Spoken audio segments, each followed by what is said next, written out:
to order. Please stand for the Pledge of Allegiance. I pledge allegiance to the flag of the United States of America, Republic, under God, indivisible, with liberty and justice for all. Mr. McCausland, will you call the roll, please? Mr. Christensen, Here. Mr. McGregor, Present. Mr. Modrak, Here. Mr. Nagel, Here. Mrs. Roll, Here, Mr. Scalzo, Here. Mr. Spicuzza, Present. Mrs. Turner, Here. Mrs. Dobos. Here. 9 members present.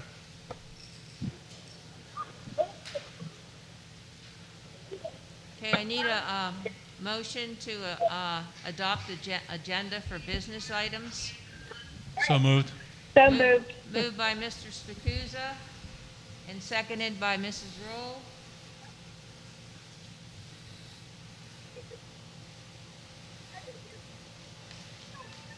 Any discussion? All in favor? Could you put up the Aye. vote? Put up the vote, mister?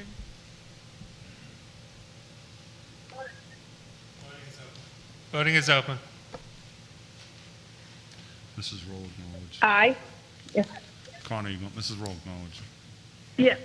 Okay, we Oh, got it, yes. Connie. Okay. Need Mr. McGregor.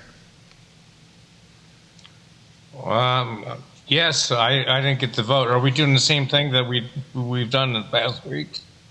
Yes, so if you're not in board docs and you don't see it, just tell us what your vote is then. I'm in board docs, so yes. Motion carries.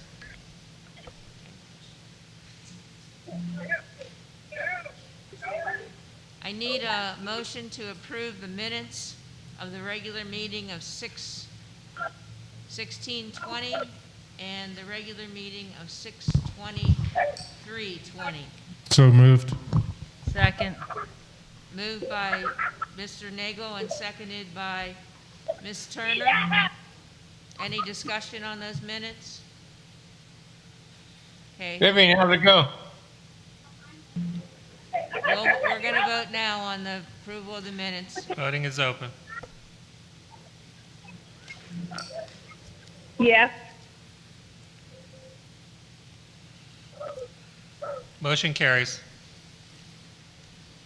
Like to announce executive session on July 20th, 2020 for personnel, other legal matters, and to receive information, and on July 28th, 2020 for personnel, other legal matters, and to receive information. I also would like to announce that on July 7th, the board did meet to discuss and develop board goals for the 2020 and 2021 year, which we will be putting on the agenda for next week.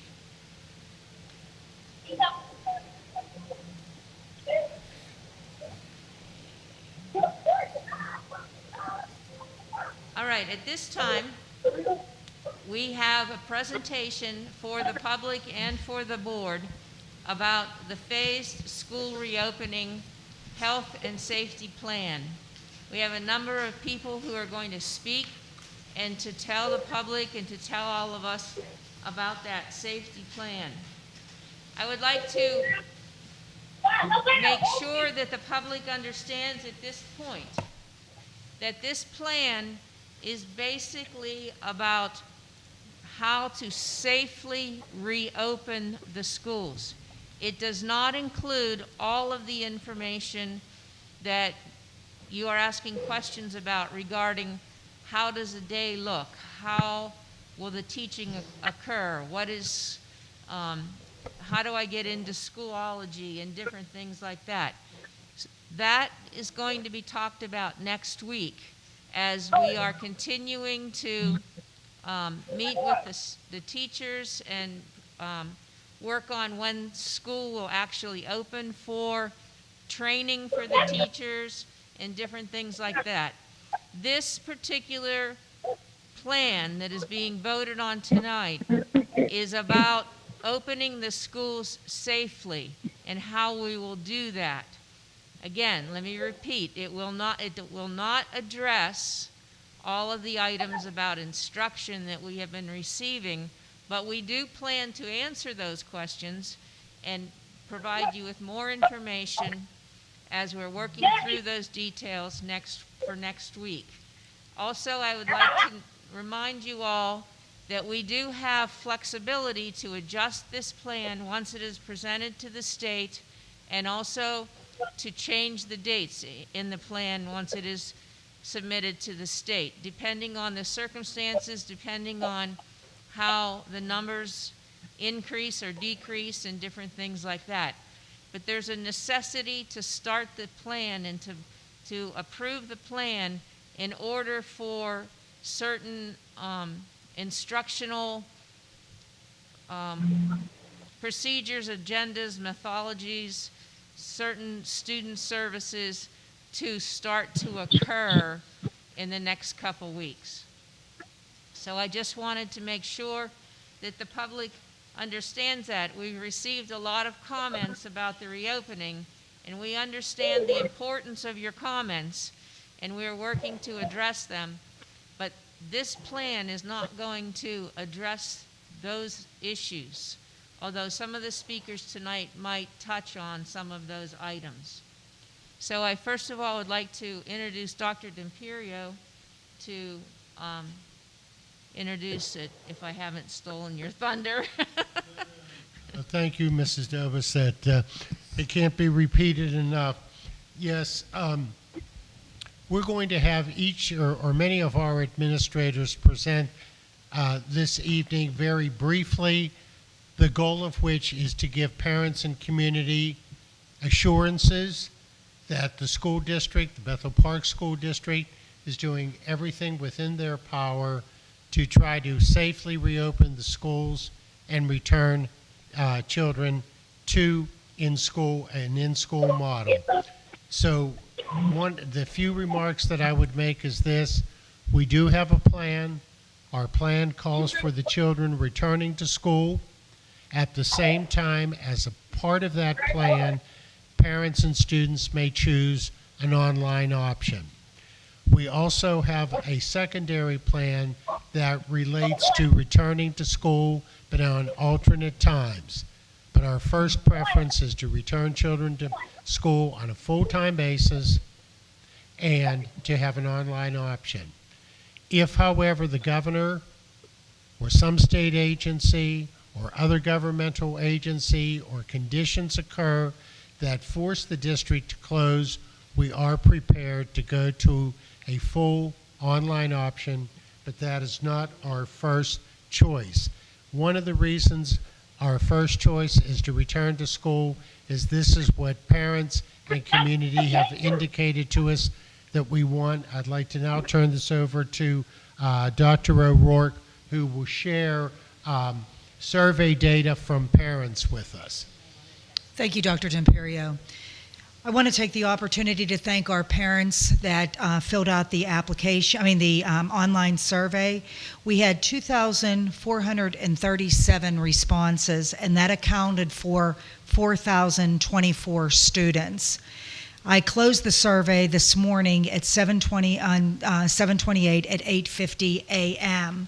With the closure of the survey, it was found that 69.8% of those parents that responded have opted that they, given the plan that we had explained online, that they were with a full opening with an online option for families who have health and safety concerns.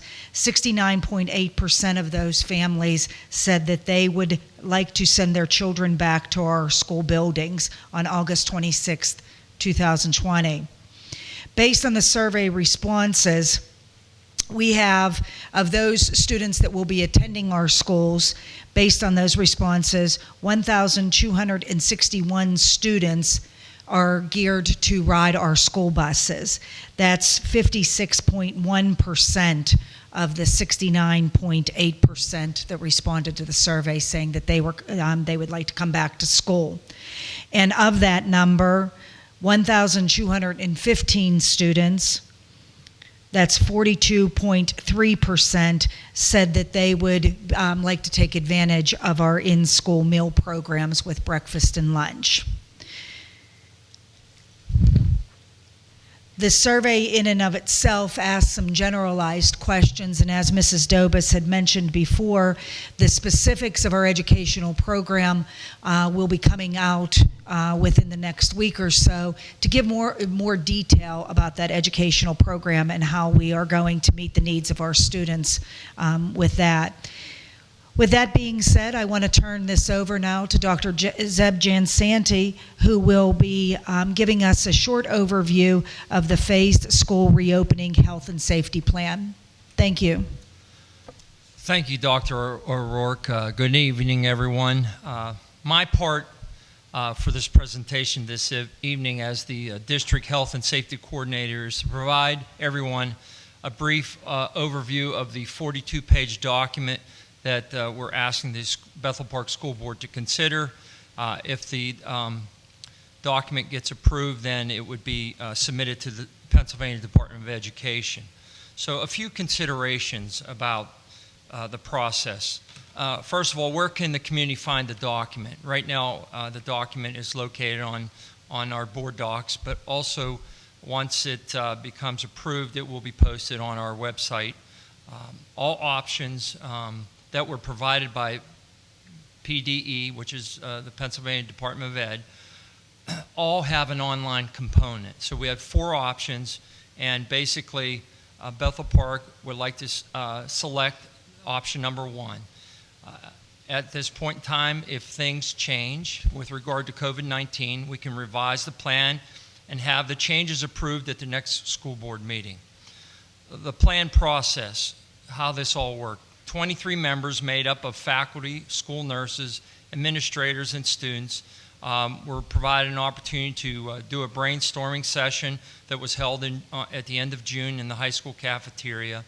And following that, a draft was sent out to the members of the committee to add their input. We did that obviously via online as opposed to gathering together. And then today, all committee members also received the draft that we're presenting today in front of the school board. What's the plan? As I mentioned, there are 4 options: total reopening, scaffolded reopening, blended reopening, or total remote learning. Excuse me. It is the district's administration's recommendation that we select option 1 based on what is the best education for students and based upon the parent survey that Dr. O'Rourke spoke about. Option 1, total reopen for all students and staff, but some students/families opt for distant learning out of safety health concerns. What are the key components of the plan? Key strategies, policies, and procedures. Those are the key components of the plan. Some specifics of the plan involve that you're going to hear about in a few minutes from other members of the committee: cleaning, sanitizing, disinfecting, and ventilation. What will be different in the classrooms as opposed to before March 13th of 2020. The cafeteria and transportation. Also communicating the plan with the local child care. The athletic plan, which has been previously approved, and today we have some small revisions. Healthcare personnel in the buildings. Monitoring students and staff for COVID-19 symptoms. Also, if sick, when should the student or the staff member return to school? Learning management system online, you'll hear about that. And also professional development, getting everybody on board as far as not just the learning management system, but all aspects related to COVID-19 and the best approaches. These are the main sections that I went over, and we will give you some more specifics as we move forward. And at this point in time, I will be available throughout the evening to answer any questions, as well as members will be able to answer questions along the way. And now at this time, I'd like to introduce Mr. Doug McCausland, Director of Finance and the School Board Secretary. Mr. McCausland, before you begin, Mr. Ryer, do we have anybody viewing this? Because we've been getting some emails saying that they can't get in. Are people Right wa- now, there's 234 people watching on Facebook. All right, that's all I needed to know. Thank you. Sorry, Mr. Now I'm McCausland. all panicked. No, I'm just kidding. I'd just like to mention that through our membership with the Allegheny County Health Insurance Consortium and our partnership with Allegheny Health Network and Highmark, the district will be receiving a back-to-school kit that will include enough masks for each student and staff member, a large count of face shields, hand sanitizer in large gallon jugs, and signage for our buildings that will remind people to wear masks, social distance, and sanitize their hands frequently. And as the co-chair of ASHIC, I receive weekly updates on the COVID infection rate in Allegheny County with respect to our members, and I will share this information with the leadership team as the situation evolves. And finally, LIDO, our employee assistance program provider, will be conducting webinars in August to support all employees who have stress, anxiety, financial concerns, or health-related issues, as we all do at this point as it relates to COVID issues. Things such as return to work concerns or remote learning situations put stress on everyone, and they will be available to assist employees as they need help, keeping in mind that all the contact with our employee assistance program is strictly confidential between the employee and the provider. At this time, I'm going to turn it over to Mr. Nick Fierce, who's going to talk about facilities, air quality in our buildings, and our cleaning procedures. Just a second. Do we need him to stand up here, or is he okay there?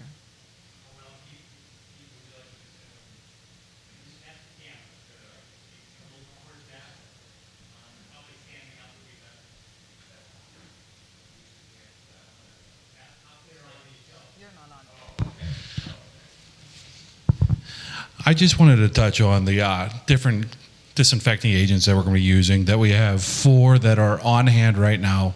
All 4 are EPA certified and will actively kill the COVID virus. We also invested in another agent that will create a physical barrier that can last up to 45 days. And with this barrier, it will physically kill any type of bacteria, fungus, virus that comes in contact with it. However, it's supposed to last 45 days. We will make sure that we apply this every 30 days just to stay on top of everything. Mr. Fierce, move over a little bit. A little bit more. Okay. Better? Yes, now now the public can see you. Okay. We also have acquired 10,000 plastic face shields. We have 15,000 disposable face masks on hand. We are looking into putting uniform hand sanitizers in every single classroom. We have more PPE being purchased. We are putting up plastic dividers for the office personnel. And as far as the air quality goes, we are in the process of changing our program to pour in more outside air to give us a quicker turnover, because that turns out to be the best way to take care of any kind of air circulation we have, is just turning over the air as much as we possibly can. And for our transportation, Mr. Zeiler will take over.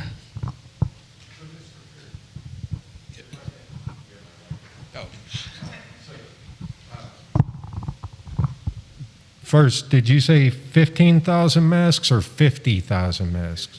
15. And is that in addition, Mr. Coslin, to the ones that you acquired? Yes. Okay, so that's all I had.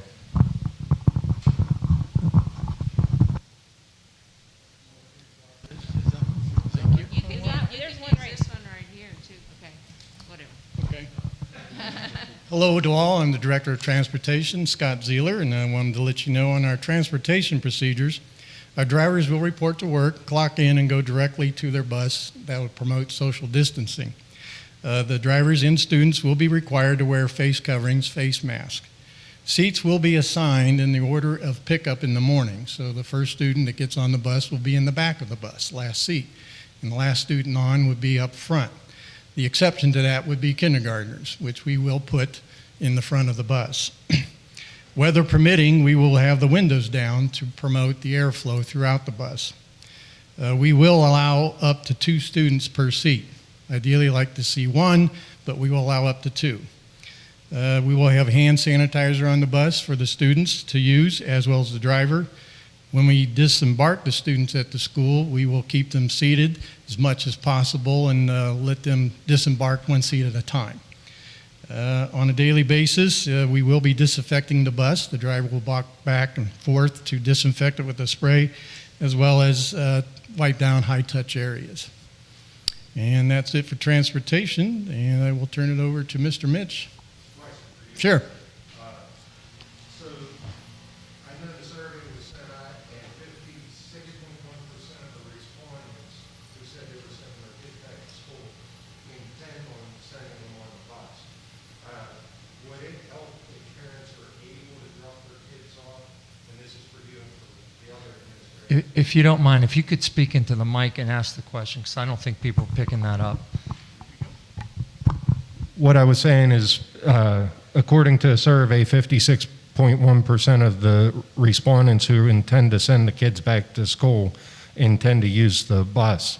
Would it help, and this is for all the administrators or any that can answer, if parents are able to drop their kids off and pick them up, would that be preferred to help with social distancing? Yes, it would, because the more people that would be able to do that and transport their student to and from school would allow that more space on a bus. So we're allowing up to 2 per seat, but if we have more people that would drive, we might get down to that 1 per seat number. Can I? The one thing we might have to consider is that, the traffic patterns at some of the schools might be rather tight. So we would have to look at the number of people who are dropping off and making sure that we had a good traffic flow on the campus and it was safe. So, but other than that, You answered one of them. The next question is there any way that some of these kids, you're looking at trying to keep them in a seat, keep their mask on, not move, not fidget, not open their backpack? Could we look at, for several weeks, maybe putting an additional person on the bus other than just the bus driver? Because the bus driver is now more concerned with the road than trying to deal with the children in the back that we're asking to sit like you would sit on the T, and trust me, when you pack them in like sardines on the T, people aren't real pleasant either. Well, asking for extra personnel on that would be very hard to do, because we're already up against it just running our current runs as they are. Okay. As you know, or maybe you don't, but I mean, nationwide there is a driver shortage, has been for quite a while. And we have some people in the pipeline training, but there's certainly not enough to put, double up on a bus and have somebody back there helping out. Okay, just Any other questions?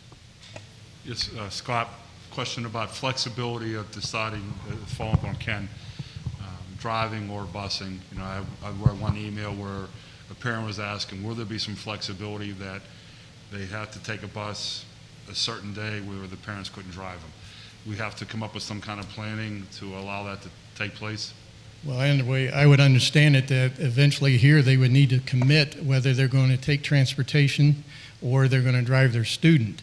If they're going to drive their student, they need to continue to do that, not just show up at the bus stop, because we will be planning on a certain number of students on that bus. And if somebody just shows up, it might then create more crowding than what we were planning for. There will be a process if they change their mind and want to get on the bus to go through an approval process, probably through ZEB, and get that done, then we can put them on a bus. Mr. Minch. Just to echo a couple things, Mr. McCausland mentioned the traffic pattern Mr. Nagel was talking about, parent drop-off and such. So we do encourage that. However, to start out with our piece of the plan, the arrival, because I'll break this down in phases for the parents. When we talk about arrival, we're not going to open buildings until 7:10, 7:15. And so if parents are driving their children, it's going to have to be after that point so that we cannot congregate students, because as most parents know, if you've had a child go to Neil Armstrong, to Independence Middle School, or to the high school, you know that students congregate in the morning. We're going to be eliminating that practice, obviously, and we cannot have students congregating, and so parents are dropping off early. We will not have the ability to congregate students. So that's the first piece, the arrival phase. The buses will drop off. Our students, 5 through 12, are going to go right to classrooms. They will not be in any sort of situation where they congregate. In most of those buildings, they'll be right to homeroom. We are making some adjustments in some of our buildings to just skip homeroom and go right to first period and add some time to first period. The second phase that we would talk about would be the transition between classes. We know that we need to provide the directional signage. We're going to have that in place. We already do have that in place in some buildings, particularly Neil Armstrong, where they've done some work on that already. At the high school and IMS, we will also be doing the directional signage. Basically, rules of the road, so to speak. We're going to travel on the right side of the hallways. You can obviously cross traffic to go to where you need to be, but you're not going to be able to walk on both sides of the halls. The transition between classes is going to include some staggering. That will not be universal in all buildings. I'll give you a quick example. At IMS, we're in teams, and you would not be able to do that in teams because you'd have a lot of kids waiting and congregating in the hallways. But at the high school, very large, staggering that release makes a lot of sense. So there will be that as well for the transition phase. There will be masks during the transition phase. We would ask all students and staff to abide by that during the transition piece. During class, we're going to maximize the social distancing with the desks. We are actually changing out some desks in some classrooms that have like lab situations where you can't achieve the social distancing due to the physical nature of the desk. So we're looking to change those out. We've made some plans for that. All classrooms in the district have hand sanitizer stations. We are going to try to get our kids to employ a little bit of self-help strategy by wiping down their desk, encouraging that to happen, just like we encourage them to wash their hands. Of course, we're not going to force them to do that. We have our own cleaning crews. Mr. Fierce has got a great plan going forward with our cleaning crew. So this is just added personal precaution that we would encourage. The music spaces, we're going to have alternate spaces for our music instruction, not for the general music, so to speak, but for the chorus classes, the band classes. We're going to attempt to be putting some of those things outside where possible. We do have some facilities where that can happen, outside pavilions and such. We do also have auditoriums, which we're going to use for those spaces that are quite large to separate out kids in those kind of performance settings that we think will be very helpful based on some of the literature that's coming out about music education. As far as lunch, that's probably one of the biggest hurdles that I think my fellow administrators, Mr. Villani, Mr. Patterson, and our assistants have been grappling with. We will be able to achieve social distancing. We believe in our lunchrooms. We'll be adding some seating, and we will also be changing out some seating. As an example, at the high school, using student desks instead of the tables to maximize social distancing while not usurping the whole space with large tables. In my particular case at IMS, we're going to shift kids into the lunch. They'll have a full 41-minute lunch, actually 46 minutes. That's another piece, but they'll eat for 20 minutes and then shift to the auditorium, and the next group will come in for 20 minutes. So they'll have 20 minutes to eat, but they'll have 46 minutes of total lunchtime, which will include the socialization that will be maximizing the social distancing, and that will work, we believe.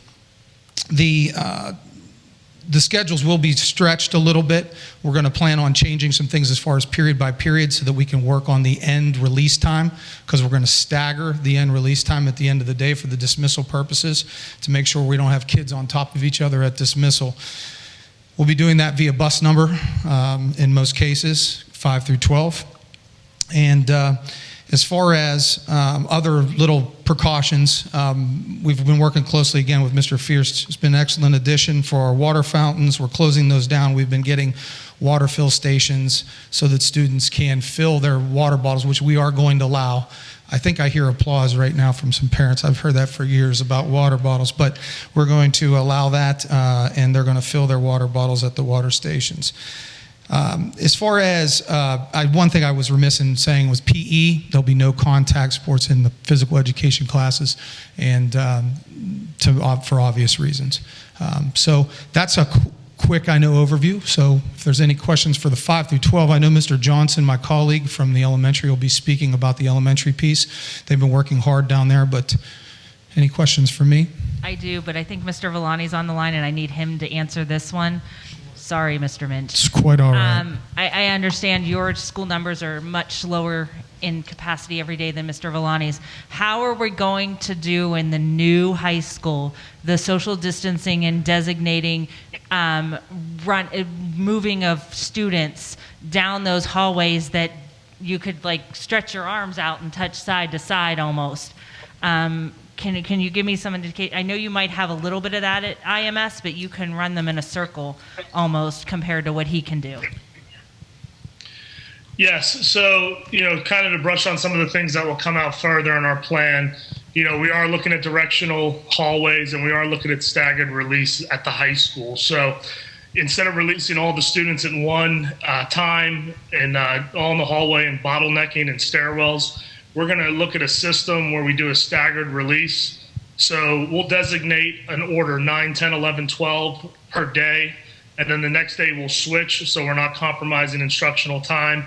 So 3 minutes before the bell, we might release 9th graders to get to their next location. Then a minute after that, 10th, 11th, and then at the normal bell schedule would be 12th graders. And then we'll rotate that. So the next day would be 10, 11, 12, 9 to keep consistency, but to obviously spread it so we don't jeopardize instructional time. With that being said, we're going to consider restricted locker use. A lot of times when students stop at their lockers, they create and push more kids towards the middle of the hallways. If we keep those closed and we limit that access and we utilize our online textbooks and different resources, then we can get more distancing and spread out in those traffic lanes that Mr. Minch explained on the right side of the hallways and try and avoid that. We're going to have signage and some other things there as safety precautions as well. Okay, thank you to both of you. How are you doing gym classes? And the changing with the locker rooms and the socialization that we know could happen there and the petri dishes that are just the locker rooms. So Sounds like my son's bedroom, actually. I was going to say, wait a minute, we have kids that are the same age. We understand it. Yeah. Well, I would say this. We are not going to use the locker rooms unless a student absolutely has to. So the general practice will be report to the gym. And So we're no going to, swimming, Joe? Sorry, Dave, I didn't mean to interrupt you. Sure. Yeah, we're still fluid in evaluating that. We're looking at, recreational sports that might not involve, the transfer of different things. We're going to model our athletic plan. We have bicycles, we have different lifetime activities at the high school. So depending on the recommendations and different things, we might front load some of those things that reduce the spreading and transferring of germs. So we are going to work with the PE team and the facilitator in trying to draw up a plan for PE classes to reduce, the passing of balls and things like that. If, they're playing a sport, we're going to try to go outside and keep the fresh air and some of those things and really try to front load any sports or activities within our curriculum that limit the transfer of germs and heavy contact sports. yeah, you need the mic. So to that point, Mr. Villani, that was a question I was reminded of. Is there a possibility of taking some of these classes outside when the weather's fair to try to get into the fresh air and minimize the exposure? Absolutely. So utilizing the outside fields, the tracks, if they were going to play a sport that had a racket like badminton or tennis, where they have one per issue and then we wipe them down after. We really just want to limit the transfer of ongoing transfer activities, and we want to be smart and wise with people sharing different things in PE class. So, we're going to look at that, how we could isolate that, and we'll go out as much as possible early on to keep those classes outside. No, I guess what I'm asking is, can we have some of the general education classes outside, or art classes, or some of the other classes? Would we be able to move some of them outdoors when possible? Yes, when you're looking at the art classes, electives, we have multiple large spaces at the high school. We're going to try to, inside and outside, try to open that up. We have a large courtyard in the middle of our building. So, we're going to look for different ideas. We have the fields adjacent to our building where the shot put does the throwing, where we can explore and do certain things in close proximity. with safety and moderation to make sure that, we maintain security, but we are exploring all options and are open to the ideas of spreading out and, using alternative spaces within and outside the building to hold our classes. Definitely, that's our plan at IMS as well. Dave, you have windows that open. Joe, you don't have windows that open. I think this might be more of a Nick thing, but how do we get the airflow going that way? And Dave, how many of your windows in your classrooms do open? Sorry. That's why we're increasing our outside air intake in the high school mostly. That way it gives us more rapid exchange of our air and a quicker turnover. And we're also going to let our air run longer after the building is empty, so we have more of a dilution of the air. That way we have as much fresh air as we possibly can in that building.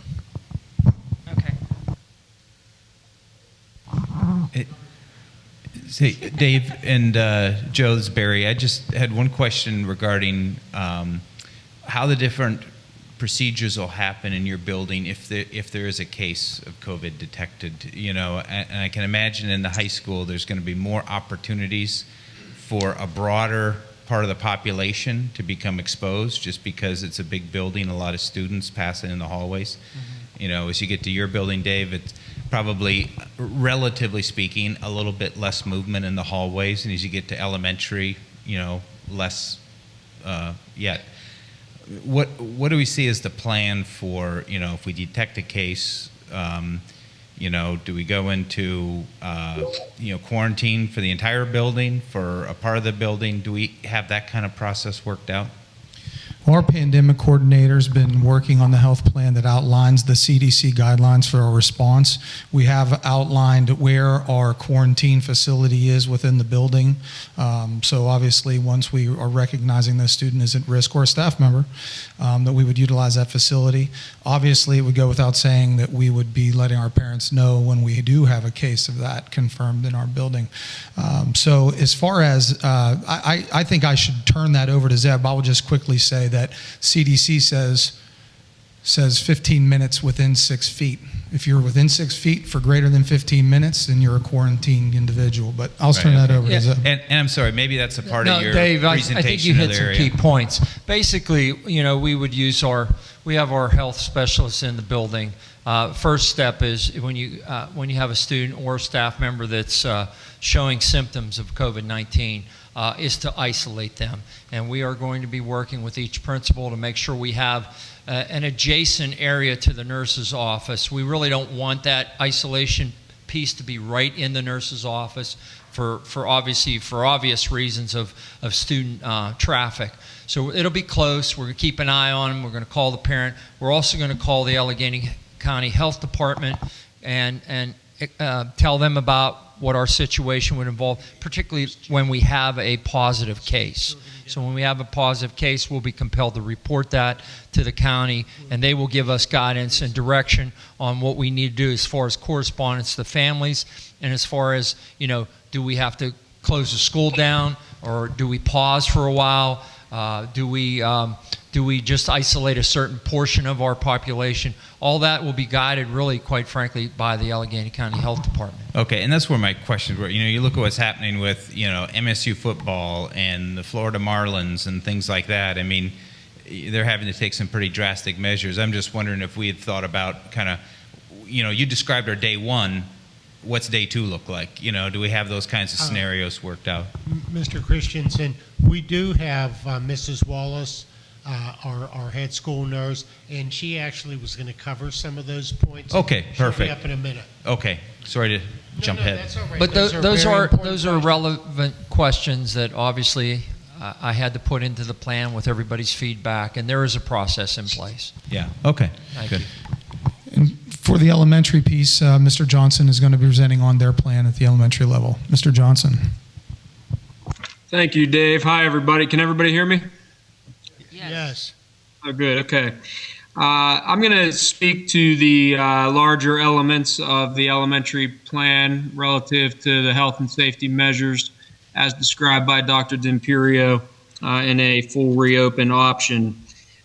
First thing, when it comes to student arrival, we will be encouraging parents to drop off students as much as possible, as Mr. Zeeler spoke about with the transportation issues. Depending on how many students and parents are selecting that option to drop off, an individual building may offer a staggered drop-off time schedule in order to better manage that traffic flow in the morning. A lot of what I speak about in the next couple of minutes will be backed up by further specifics from the individual elementary principals, because those particulars, things like traffic patterns and things like that, will certainly be different at each of the 5 elementary buildings. Mr. Zeeler mentioned assigned seats on the school bus, and we are trying to limit the amount of students on the bus so that we can hopefully achieve a greater level of social distance there. We're recommending to administration that students go straight to the classrooms upon their entry into the school buildings. Like Mr. Midge said, he mentioned the upper buildings, but at the elementary, it is a common practice for students to congregate in the lobbies or the gymnasiums at the beginning of the day, as well as at the end of the day. And we are recommending that that not happen, of course, and that students go straight to the classrooms upon entry. If the student chooses to eat breakfast at the school, they can swing through the cafeteria and grab their breakfast and take it to the classroom and eat it there. As far as the instructional day goes, students will have all of their regularly scheduled classes at the elementary level, including their ELA, math, science, social studies, and all of their special area classes, as well as any support classes that they receive. Our aim will be to attempt to achieve 6 feet of social distance between the students in all of their classes. That number, of course, that 6 feet, will be dependent upon how many students choose to participate in the online option and how many students will be physically present. If an individual building feels that we cannot achieve that 6 feet of distance between the students in the classroom, we will inform the parents and guardians from that particular classroom to let them know that. Also, if we cannot get to the 6 feet of distance, students will wear masks or shields while in the classroom, or physical barriers will be put into place to help protect the students in that situation. Our teachers will schedule movement breaks to assist the students in their physical management of the day. And all special area classes, as I mentioned, they'll have them all, but they will be held in the regular education classroom to limit student travel throughout the building during the day. The one exception there will be for physical education, of course. PE classes will be held outside whenever possible, and when they are held inside, we're fairly confident we can get the 6 feet of distance between the kids in the gymnasium. Like Mr. Minch mentioned, though, there will obviously be program alterations to physical education to rule out any potentiality for contact between the students in that class. Students will travel to their support services classes, so students that may have to go to learning support, IST, reading support, gifted support, etc., they will continue to travel to those classes, wearing their mask like Dave mentioned, and keeping appropriate social distance in the hallway. As of right now, we're planning on having the students eat their lunches in their regular classroom. The reason for that is it's quite difficult to achieve appropriate social distance in the cafeterias with the tables that pull out of the wall and the chairs that are attached to those tables. So our base model plan is to have the students that choose to buy their lunch, have them go to the cafeteria wearing their mask, pick up their lunch, and return to their classroom and eat it there. We may, on a building by building, even a classroom by classroom, grade level by grade level, classroom by classroom basis, be able to adjust that depending on what the final numbers are for physical enrollment. If we can use the cafeterias, we certainly will, as long as we can get the appropriate amount of distance between the students when in the cafeteria. And then in the fall, of course, when we start back, outside is also an option. I'm pretty sure at all the buildings, definitely at Lincoln, for students to eat outside when the weather permits. We will also try to establish a schedule to do that. Like Dave said, there will be directional signage in the hallways. Students will be asked to wear masks as they travel in the hallways for any reason that they may have to go out there. Hand wash breaks in the classroom before and after special area classes, for instance. No water fountain usage except for the bottle filler stations that exist. It was brought up about an isolation room adjacent. Mrs. Wallace will cover that, but an isolation room for students exhibiting any COVID symptoms that's adjacent to the nurse's office. No visitors will be allowed to the buildings except for the pickup of students that may be ill, or in the case of an emergency, of course. Students that are ill, Mrs. Wallace may get into greater detail on this, but there'll be different procedures for that pickup as well, whether the nurse meets the student or the parents outside or in a designated vestibule area. As far as dismissal at the elementary, just like arrival, we'll be asking parents, encouraging parents to pick up their students from the buildings if possible. Each building will have a different process for that, and those specifics will be kicked out by the elementary principal for that building, directing parents on how it'll work exactly. Depending on the numbers that we have for enrollment at each of the buildings, that also may cause there to be a staggered dismissal.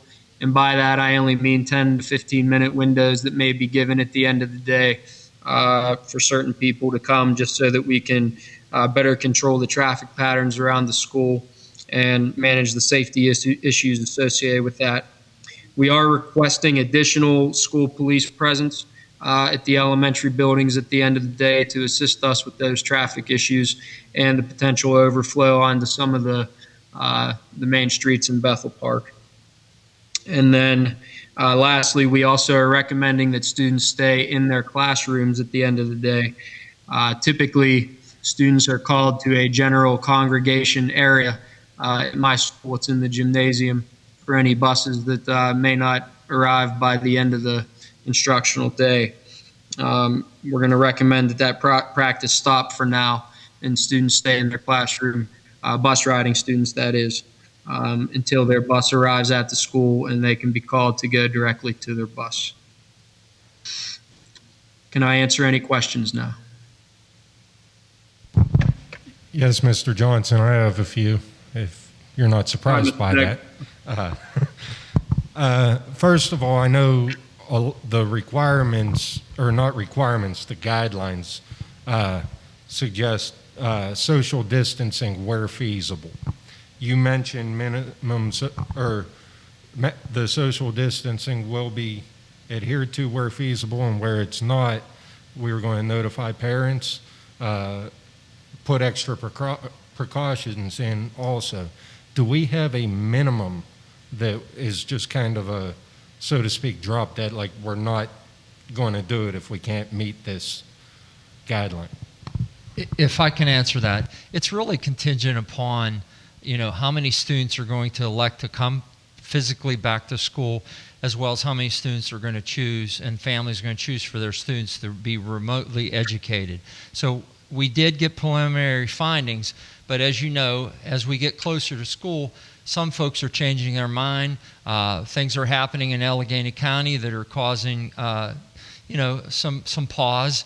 So as we get closer to school, we'll really know. So I think the example of the bus is really the best example. We're planning, and we'd love to have one student per seat. We may have a bus that has a couple extra students that will cause us to go to 2 per seat. But once again, based on how many parents are going to be driving and how many students are going to be riding the bus, we'll be able to put a plan with assigned seats and be able to better answer that question. Same thing in the classroom. We're not sure how many are going to be attending. Elementary may be a higher percentage than high school, or vice versa. So once again, we're still at the planning stages with regard to that. Okay, you kind of touched on what my second question was. Thank you for that answer. And this may be a question for Mr. Consolmagno. Would we be better served, like we are encouraging parents that can pick up and drop off, would we be better served if we encouraged parents to pack lunches? Packing luncheons certainly is appropriate. Also, you're going to hear from from what the plan is lunch-wise with box lunches and all that in just a few minutes. But yes, certainly parents can pack the lunch as well. Well, I was asking more along the lines of what Mr. Johnson said about the plan for the students at lunchtime, that it'd limit the transit. Sure, they're going to stay in the classroom to eat the lunch. So if you're not going to the cafeteria to grab a lunch, obviously that's less travel and fewer time for interaction. Barry, do you have one? Yeah, I just had one question. So we talked about a lot of the the procedures and measures to be taken regarding safety for students. Within this building scenario, can you also talk a little bit about staff, precautions we're taking there? And then I would say, probably in my mind, most importantly, are the paraprofessionals who, when you think about it from a social distancing standpoint, sometimes it's difficult for them to adhere to social distancing, when providing support to their assigned students. What are some of the measures we'll put in place for that? That's a great question. The easy answer is we're still working out some of those details, but the reality is we're going to try to engage based on time we're in close proximity, closer than 6 foot. Folks have to have mask coverings. We also have purchased the shields as well. So we're going to make sure that faculty, staff, and students are equipped to be able to move about the building when necessary. Okay. Do we know, and I can't remember, Ms. Rourke, but I thought this was a question on the survey where we asked, are people able to wear masks?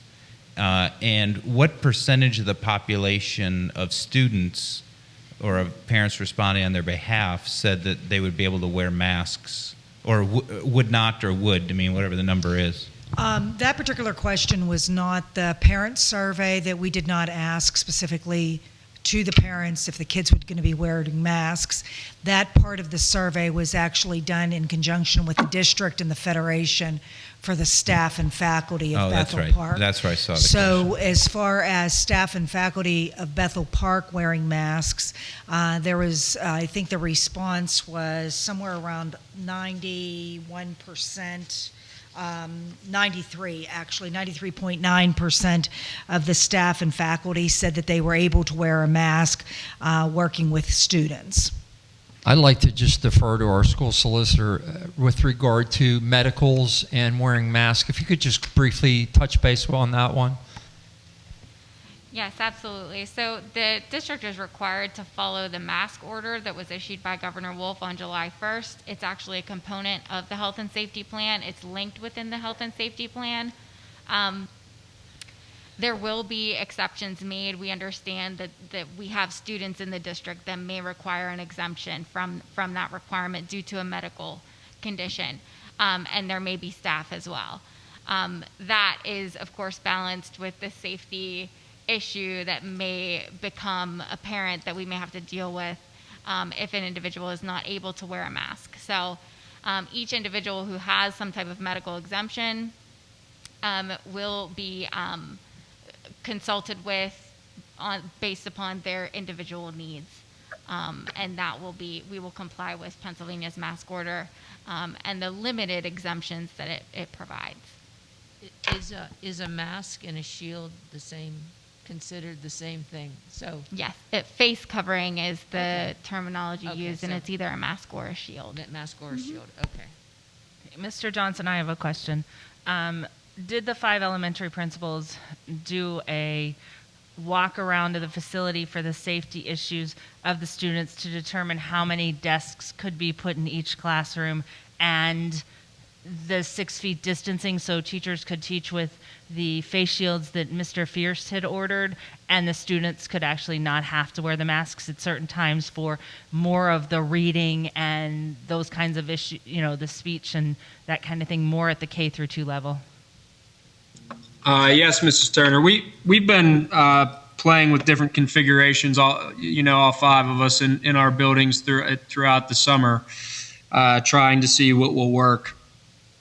A pretty standard number, and the class, the actual physical dimensions of the elementary classrooms all change so much even within the same building, but a pretty safe standard to think we can get 6 feet between students or a safe range is about 12 to 15 students in a classroom if we're achieving the 6 feet of distance. Now, that also includes 6 feet at the front of the classroom for the teacher to operate and to at least be able to move horizontally there, in the front of the classroom when he or she is teaching. Okay, that same question to Mr. Minch and Mr. Volani. Mr. Minch, I know you have a little bit of a different scenario. As I attended that school, so I know that some of those walls are not all permanent. So if you need to remove walls for 6 feet of distancing, you can do that. Mr. Volani, I don't know if you have that option at the high school. Can you both address those issues? So at IMS, we did a configuration. Our school classrooms are generally 27 feet by 30 feet. We can generally get in about 20 desks in that configuration. Is Mr. Volani still on? I am. For the high school, the number is approximately 15, give or take. We have 3 typical size rooms. We have a lot of different size rooms, but we have a smaller square in the middle of our academic wing. We have a rectangle, and then we have our rotunda classes that are kind of triangular shaped. So, the smaller squares, it's about, 12 to 15, about 15, 16 in the other classrooms. We do have some large group instructional spaces. We have an LGI. We have 2 innovation stations, as well as our library and different spaces that we're looking at flexibility options to use alternative spaces depending on that. So, if we need 6 feet, those are the numbers for that. If not, then it's going to range from wall to wall, in the 3 to 4 foot range. Okay, thank you all.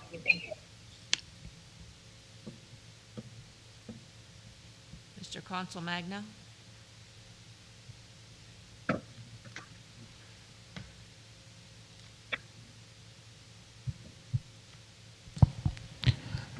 Okay.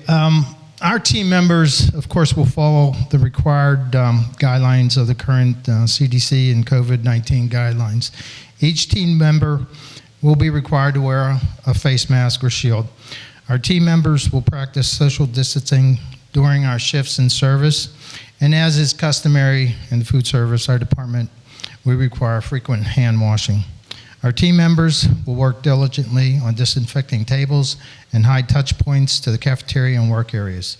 Our cashless system will continue as no cash will exchange hands between the student and the cashier. So, our adjusted menu options will be prepared to the highest safety standards and will be designed for speed so that it allows the students to enter the cafeteria and exit quickly so they can enjoy their meal in the classroom. We will offer our popular grab-and-go craveable box lunches that, of course, meet all the national school lunch program guidelines. And any questions? Thank you. I'll turn it over to Ms. Wallace.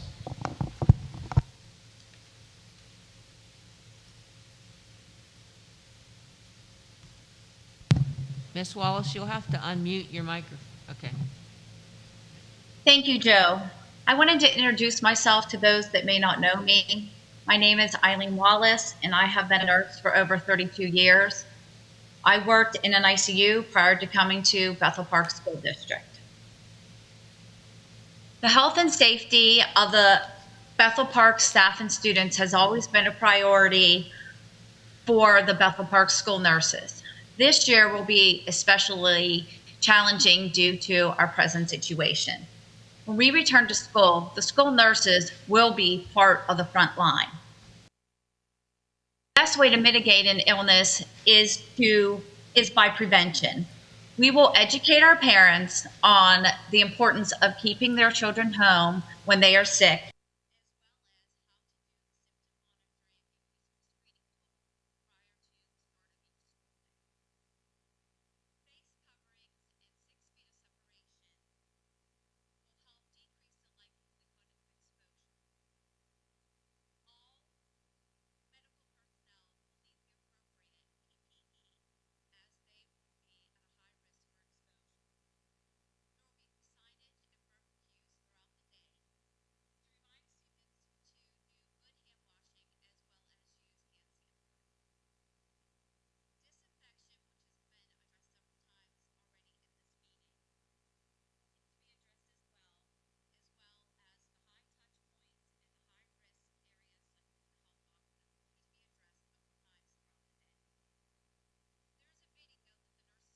that touches on these topics as well as a few others that's available on the BPSD website under the Health Services Department. Thank you. I will turn it over now to the Curriculum and Special Services Directors, Elizabeth Wells. Eileen, I have a quick question for you. It's Dr. J. Can you touch base with regard to parents, what we're going to be asking parents to do as far as screening goes before they send their son or daughter to school? Can you just touch base with that quickly? Yes, there is a screening tool that I will share with everyone to get the approval of everyone. That will be helpful, that the parents can go through every day and assess their students prior to sending them to the school day. If they answer yes to so many of the questions, then it's advised that they keep their student to remain at home. Including taking their temperature possibly every day? Correct. It is also a screening tool that should be used by the staff as well prior to coming to the school, into school. Thank you. I want to also add that we will have plenty of touchless thermometers available at every location, the bus garages, the cafeteria workers, all the buildings. In case a student says, hey, I don't feel well, or a staff member, we can do a quick read on their temperature. But please know also that temperature is not the only symptomatic piece with regard to COVID-19, but it is one that certainly is somewhat a standout. So we are going to be ready to, to address that as we go on. Are we assessing our nurses, the number of nurses we have, to see if we need to hire any more, or are we feel that we are in good shape right now? Well, we have a couple things going on with nurses. One, if a nurse is not available to come to school, it's very difficult to get a sub, so that's problematic. To answer your question, we can always use additional staff. It's just a matter of whether it's feasible and whether we can do that, responsibly, for the school district. So the question is, we are equipped according to the guidelines with enough nurses across the board, but yes, we can always use more help. So my question, as far as the healthcare, if someone presents symptomatic or we suspect they may have been exposed, we're going to put them in an isolation area. And I think several people have touched on the idea that we're going to do that. What if we have multiple people at the same time? Are we equipped to deal with multiple instances simultaneously? That's a great question. We're actually going to ask each principal to think about that and have a multiple tiered situation, knowing that Mr. Fierce's crew cannot come in to clean that isolation area for 24 hours. They have to wait 24 hours before they go in to clean it.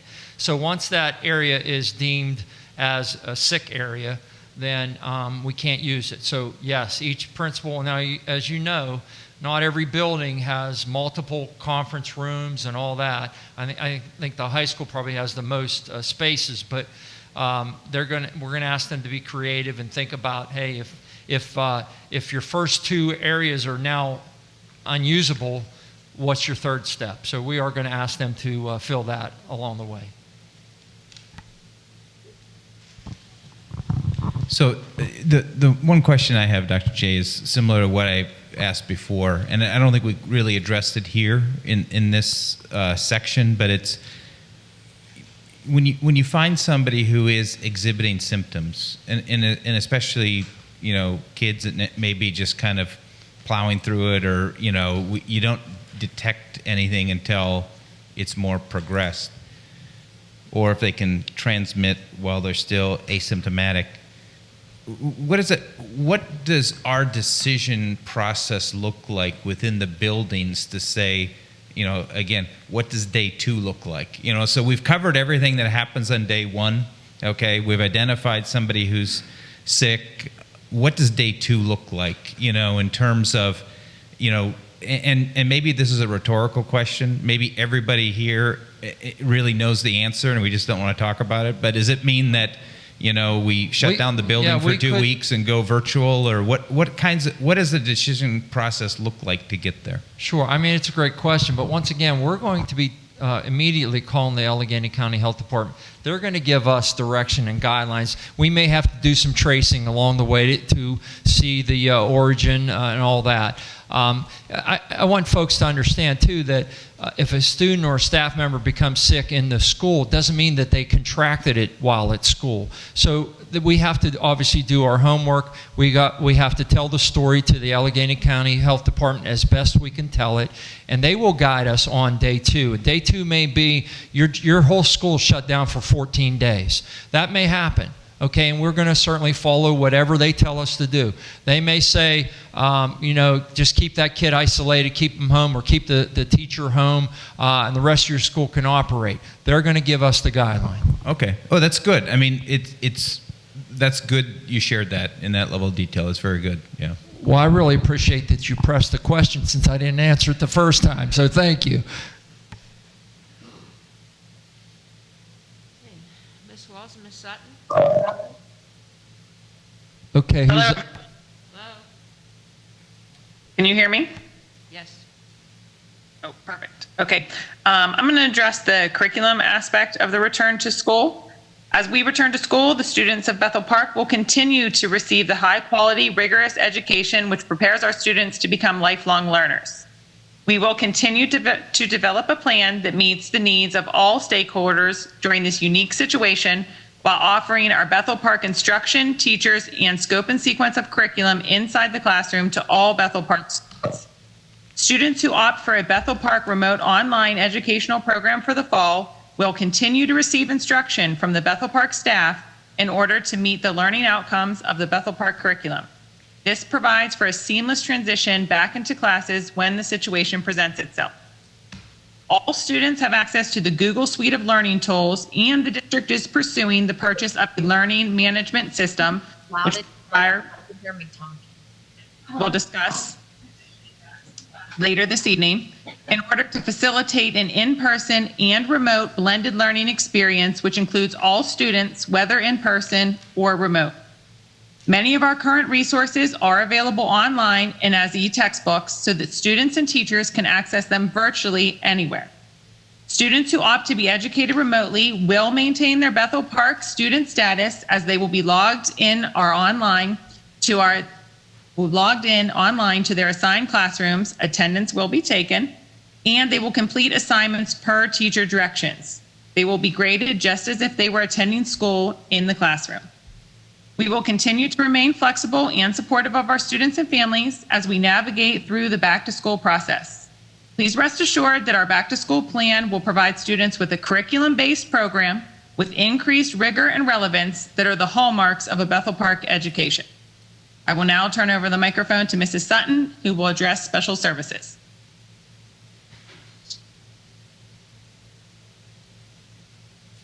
Thank you, Mrs. Wells.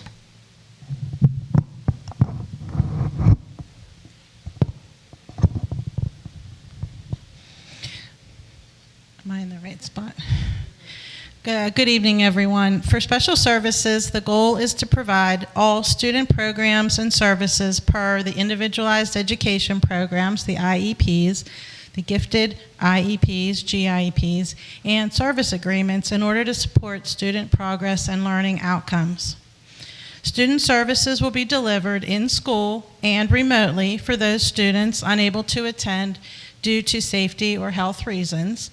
And they will be through our district staff and our contracted staff. And we know those services include English as a second language, our related services like speech, PT, OT, hearing, vision support, also the paraprofessionals that were mentioned, and social work, student assistance, and mental health supports. We're excited that evaluations and reevaluations will resume in August following a testing protocol approved within this pending BPSD phase school reopening health and safety plan. And lastly, another point is we're looking at professional development with our team is being planned and will be delivered for staff, students, and families in this important area of mental health support, and that's going to include some trauma-informed approaches and social-emotional learning. We're investigating some training options with Auberly, Outreach Teen and Family Services, and also the Tri-State Area School Study Council, along with other agency partners. Can you explain Okay. that better? I was trying to explain the need to approve this school safety reopening plan so you can do what you need to do. Can you explain what you need to do a little bit better than I could? Well, one of the things we need to do are evaluations and reevaluations, and there's a lot of guidance from the Department of Education, Bureau of Special Education, as well as our solicitor has put out information. So now that we're going to have the approved safety plan when it is approved, right within there, we would need to use those safety precautions while our school psychologists are evaluating students. So very similar to everything that's been mentioned. We can also use a large space like this room, or we were going to use some other rooms up here until the schools are open. Mr. Fierst is getting us some plexiglass screens, so the school psychologist would be on one side and the student on the other, making sure, you know, our practices when they come in, you know, everything is safe, having, again, the disinfectant hand sanitizers, all of those things in place. So that's one thing that we will need to be doing. Okay, thank you very much. I You're appreciate welcome. it. I have a question. I don't know if this is for Mrs. Sutton or Mrs. Wells. K through 4, all books are consumables, which means they tear them out and would turn them in and write in them and all those kinds of things. For online education and for in-classroom education, we are going to provide. I'm asking, but all the consumable books. So it doesn't matter if the child is at home doing remote; they get the same consumable books that the child sitting in the classroom. So no K through 4 student is only relying on the online book. So to make sure I'm understanding what you're asking, are we going to provide the consumable portions for all students, whether they are remote or in the classroom? Yeah, for K through 4. We have ordered enough for all students, yes. Okay, so there would be time, likely we would follow once we get the health and safety plan together, if the parent has chosen to do remote learning, there would be times to meet all these safety plans, parents could pick that up. We would have to make a schedule with the buildings to do so, yes. Okay, that was my question, so that if the parent then chose online for the first 9 weeks, chose to come back into the classroom, the child would not miss a beat and wouldn't have to get new books and those kinds of things. Is that, okay. Those are our intentions, yes, and we do have enough physical materials for all the students, yes. Okay. Okay, thank you. And now I'm turning it over to Mr. Ron Ryer to Wait, talk. if Ms. Wells, I have another question before we turn it Sure.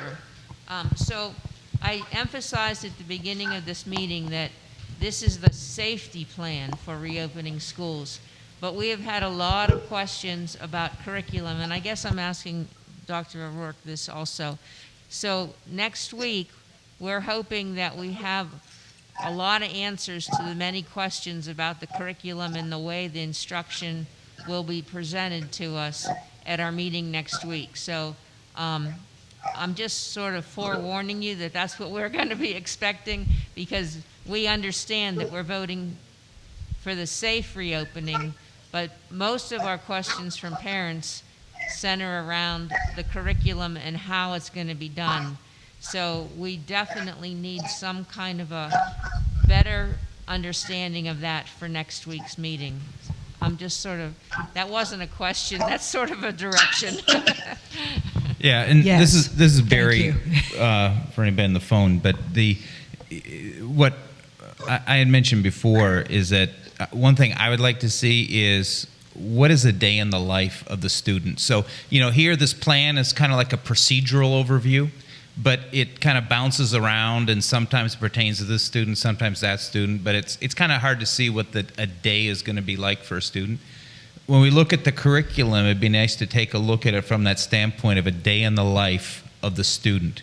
And there's probably going to be 3 or 4 different days in the life view. One is going to be the student that's at home full time doing learning, online.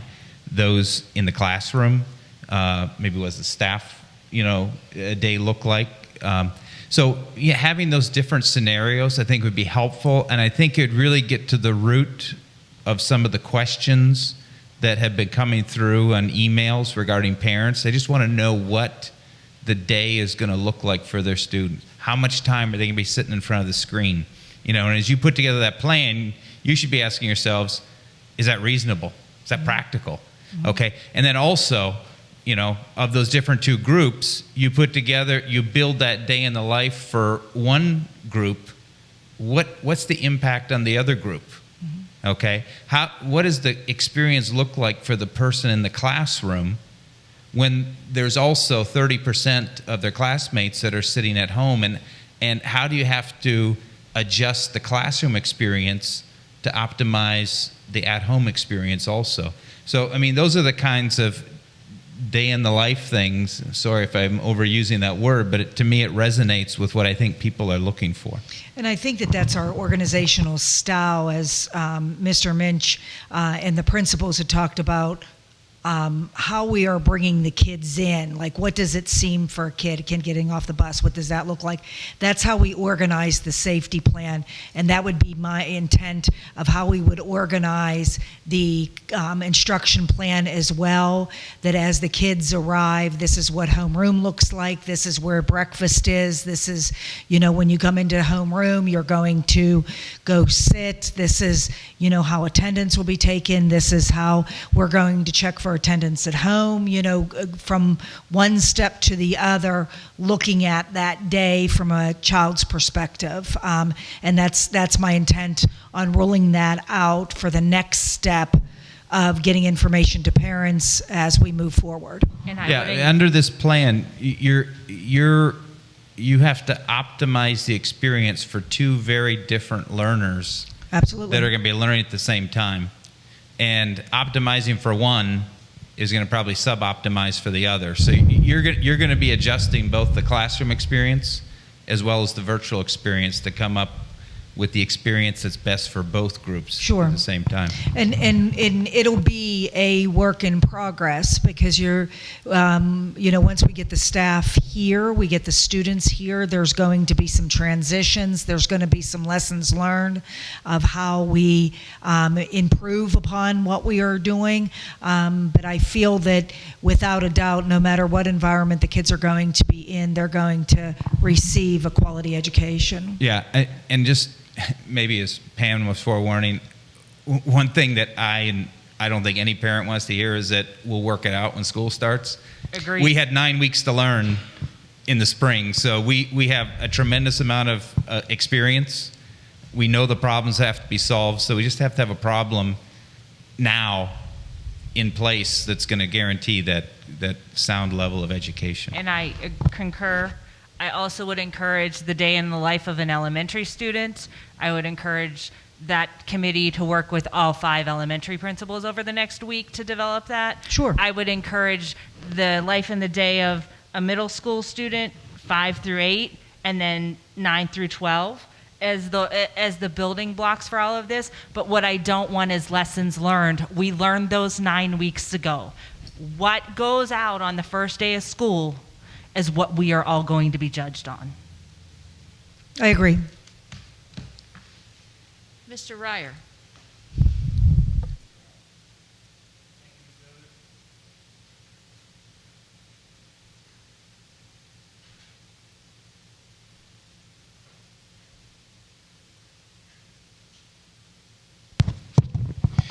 Good evening. So now we're at the technology piece, and I know that that's really important. And this spring we kind of saw this coming from afar, and we said, hey, we need to try a platform that can help us have students and parents and teachers learn together easier. And so we piloted Schoology.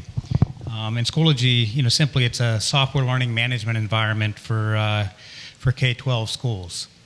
And the software can be utilized by students, staff, parents, and guardians. We had tried, we evaluated a few options for learning management this summer, whenever this was getting underway, to make sure that Schoology was the one that we wanted. And by a fairly good margin, Schoology was selected. And so that's what I think that's up for discussion tonight and potential approval.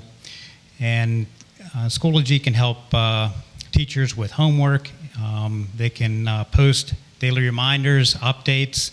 Staff can message students, manage the assignment calendar, put new assignments online, and also it can enable interactivity.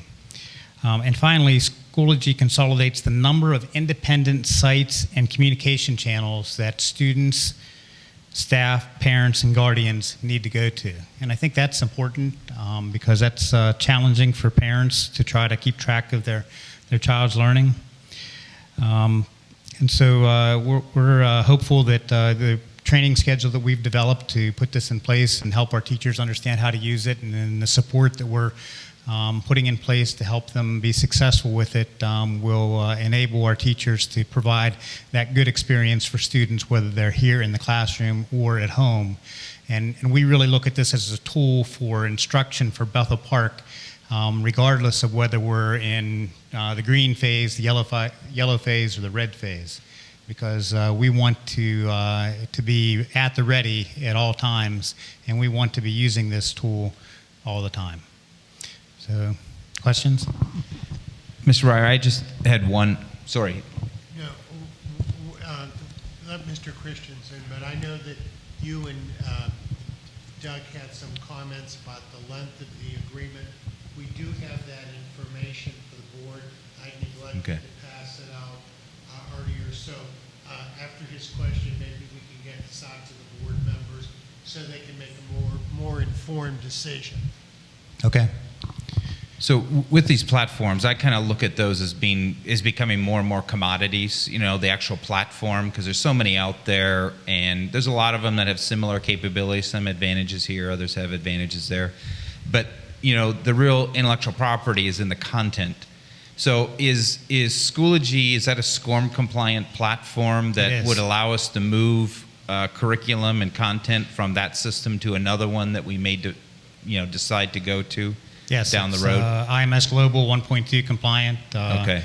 You can plug course cartridges into it, and you can migrate courses from one platform to another. We have a teacher who had built quite a lot of instruction in Blackboard at the high school, and part of his test was to import those into Schoology. Yeah. And he did that just a few weeks ago, and he was surprised at how seamlessly it came over and how well it translated from Blackboard into Schoology. Okay.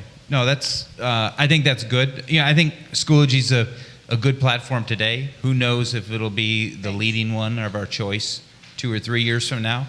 But as long as we have the ability to that content is portable and you can move it from one system to another through these SCORM files, that's great. So yes. Well, you may want this sheet of paper. Would you and Doug discuss whether or not you believe the board should be taking a look at a 1 or 3 year agreement? Now, the 1 year agreement gives us the option to say, gee, if we'd like to go to something else, we can do that. The 3 year saves us a lot of money and gets us more invested, but I'll let them bring Let's do that during the board meeting when Schoology comes up. Okay. And I know Dr. J had some closing remarks he wanted me to turn back over to him, so I'm going to do that. Thank you very much. Thank you, Mr. Ryer. On behalf of the committee and those folks involved, and really as the chair of that committee, I want to thank everyone this evening for providing insight and some points along the way that may maybe help to answer some of the questions that are out there. They also may have stirred a few questions along the way, and that's fine too. But special thanks to the committee and the work that's been done.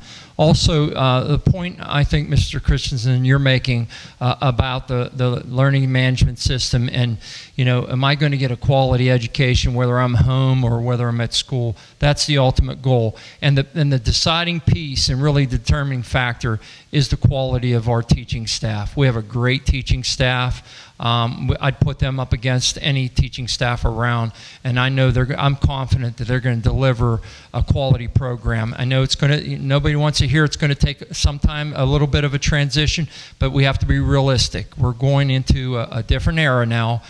Different times demand different responses, and we've never had anything like this where we've been strapped on what we can do, and we're talking about a life of a day of an elementary student, middle school student, or a high school student. We would have never really talked about that.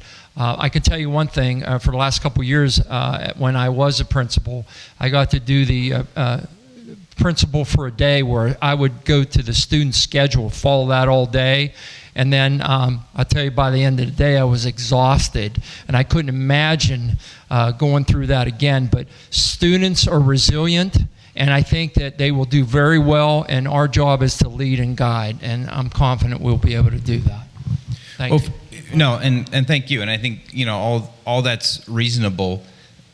For next week, now that, it's probably unrealistic to expect to have the whole virtual plan rolled out and in concrete without having, this delivery platform identified also. But next week we should be able to have a little bit more definition around what does a day in the life look like for that virtual learning student. How may this platform also be used by the classroom, for the classroom learning?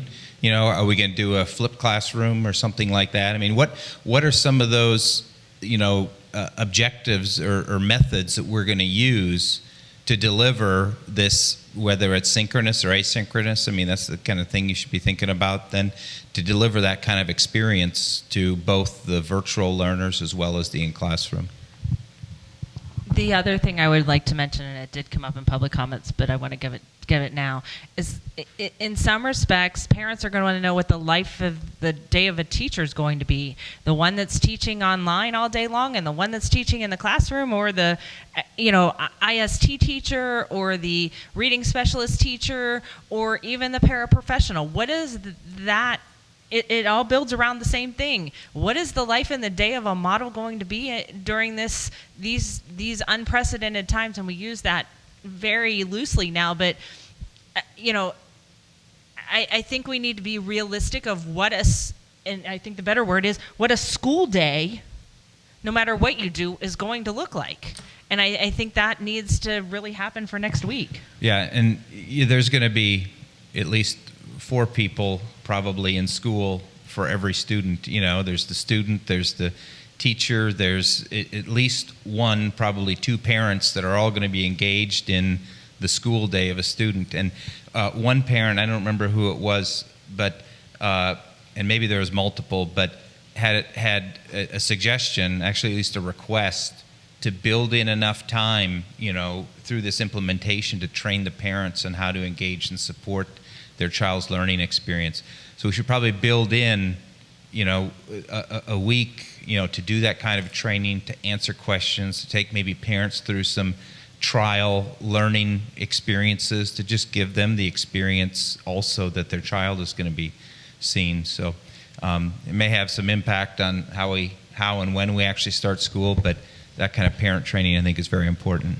Mr. Christensen, that's one of the things we discussed actually in our training plan, was having parent night, to be able to bring parents in and help them understand, virtually, help them understand how to use a learning management system and how to navigate through it and help their children navigate through it. So. Perfect. Yeah, that's great. We want to keep every Bethel Park student with us. We believe we have the greatest staff around, and we want to keep them with us. We also have some students that attend our own Bethel Park Cyber Academy. It might be a great time for them to come back, even remotely, with us and get the quality teaching that we're going to be providing. So, this thing can go in a real positive direction, and once again, as Ms. Turner put, in an unprecedented time. Thank you. And during this unprecedented time, I just want to thank all of you guys for all the hard work you did. And another thing I want you guys to think about over the next week, if I'm sure you already have, is maybe alternative or out-of-the-box options to keep our kids safe. Like we talked about outside education. Do you need some resources from us possibly to put like party tents up to keep the kids out of the sun while they're getting outside education to help facilitate that?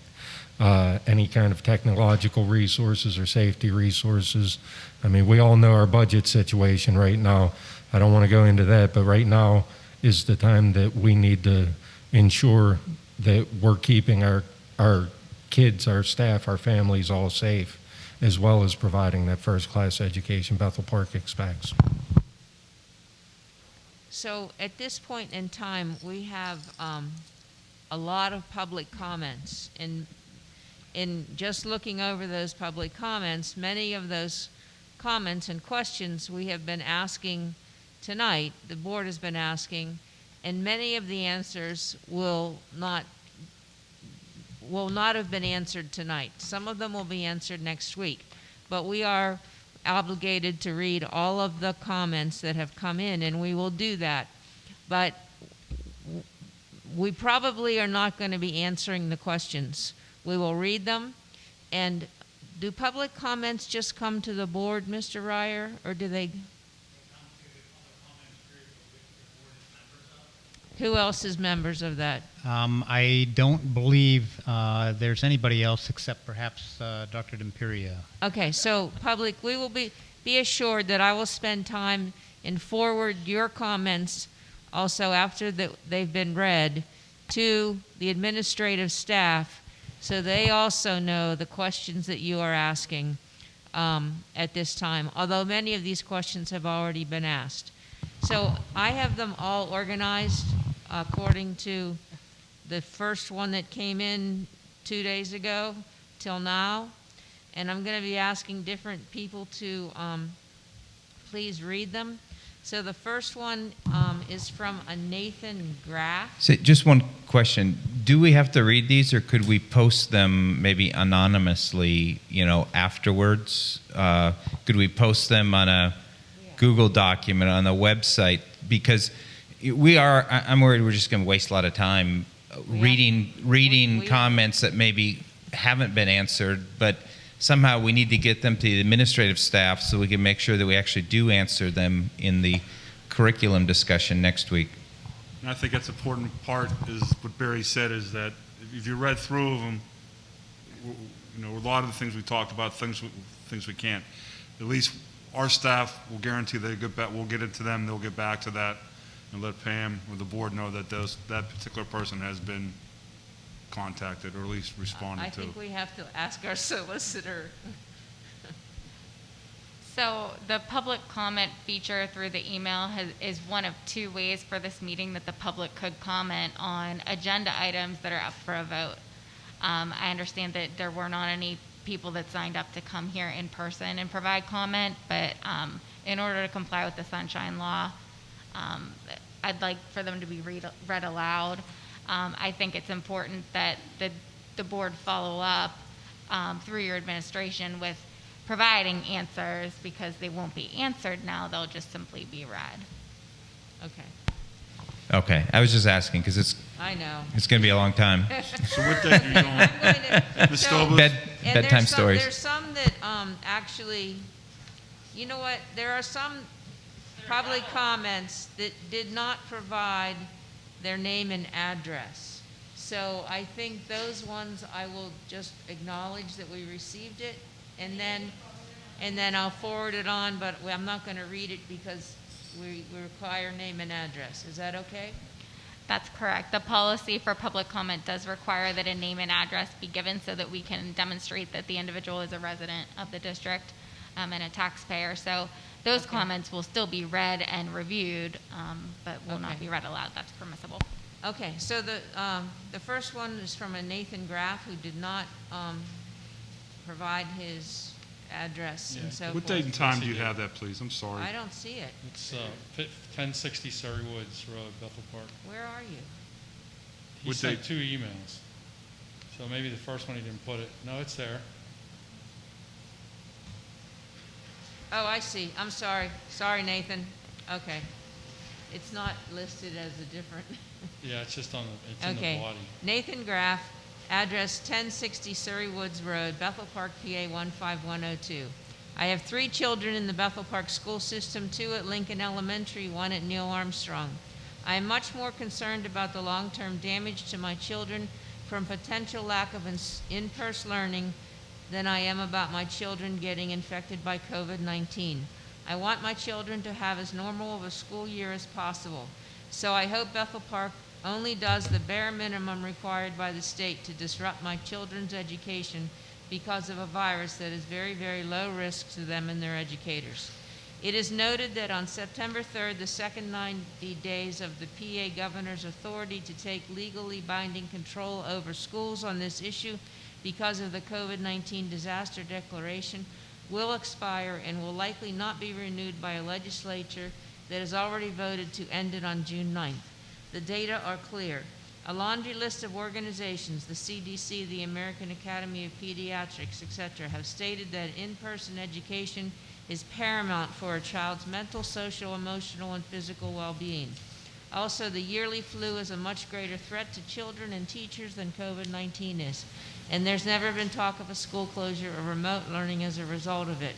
For instance, the CDC estimated that during the 2017-2018 school year, 600 American individuals under 18 years of age died as a result of the flu, whereas between February 1st and July 23rd, the CDC had only documented 64 American individuals under the age of 18 as having died as a result of COVID-19.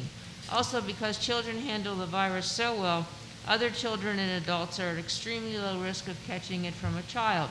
A commentary published in the Journal of Pediatrics on July 10th and written by pediatric infectious disease specialists concludes that the large majority of transmissions that have occurred have not been from child to child or child to adult. For example, in a French study, a boy with COVID-19 exposed over 80 classmates at 3 schools and none contracted it. In New South Wales, 9 infected students and 9 staff across 15 schools exposed a total of 735 students and 128 staff to COVID-19, but only 2 secondary infections resulted, 1 transmitted by an adult to a child. Needless to say, I do not want my child's education stunted by staying home from school if they only had contact with someone who tested positive. The risks of my child contracting it from them are extremely low. Like any sickness, children should only stay home when they show symptoms. On this note, it should be recognized that the World Health Organization has stated that the chances for asymptomatic transmission are very low. For example, 4 individual studies from Brunei, Gansu, China, Taiwan, China, and the Republic of Korea found that between 0 and 2.2% of people with asymptomatic infection infected anyone else, compared to 0.8% and 15.4% of people with symptoms. Finally, it should be noted that the chances of a child developing an inflammatory syndrome due to COVID-19 is rare, just like developing pneumonia, encephalopathy, heart problems, asthma, etc. from the flu is rare. And then there's a list of websites to contact, most of which are government websites. The next one is from Amy Gruska. Does anybody have that one up and could read it? What's the date? It's on I'll read it. July 26th. Yeah. I got it. I guess not. Nope, that's not it. Dear school board members and superintendent, That's not I understand the complexity and difficulty it starts. Her address is below. I understand the complexity and difficulty in making sound decisions for the 2020-2021 school year, given that much is still unknown about COVID and the guidance has been changing. It is very difficult to weigh the social emotional benefits of being in school with peers and teachers versus the dangers of the novel deadly virus. As a parent of 2 children, IMS and BPHS, I have strong concerns about feasibility of social distancing at IMS and BPHS due to physical structures of the building, crowded halls and stairs with one-way traffic not possible, and the need to change classes, placing students in significantly more contact with other students when the transmission rate is similar to adults when over the age of 12. Plus the developmentally expected impaired judgment and decision-making of teens, limiting their ability to act safely and responsibly. How will band and chorus be handled? How will physical education be handled? Does HVAC system have appropriate filters for COVID? What is the plan in the event of a positive test of student or staff? Why are buses being disinfected only daily when they are used to transport all grades? Will masks be mandatory during classes? Are exemptions permitted? Will desks be able to be placed 6 feet away? Can classes be held outside? I would be more in favor of a hybrid plan in order to reduce the risk by having half students present at a time. I would strongly favor having school online until the case rate and hospitalization rate are again reduced in the community and county. It does not seem safe to open in person if the virus is still uncontrolled by August 26th. The availability of at-home frequent testing would be tremendously beneficial to reduce the asymptomatic spread. That would allow for a greater confidence in safe reopening of schools. I would also expect that online learning is more interactive and rigorous than it was with the crisis schooling in the spring. Amy Grusko, 1007 Christine Place, Bethel Park. Okay, the next comment is for after the meeting. It doesn't deal with anything on our agenda. The next one is a Mary McGarity. Anybody have that up? I have it. Okay. Given the rise in local COVID-19 cases has surpassed the number of cases we had when schools were closed in March, I feel reopening in person would not be safe nor feasible. My concerns are that teachers and staff will be put to a great risk given the ever-changing landscape of the virus and the lack of a vaccine. I would hope we err on the side of caution for the dedicated staff and not ask them to risk the health and safety of themselves or their families at the time. Mary McGurdy, 2894 Maple Street.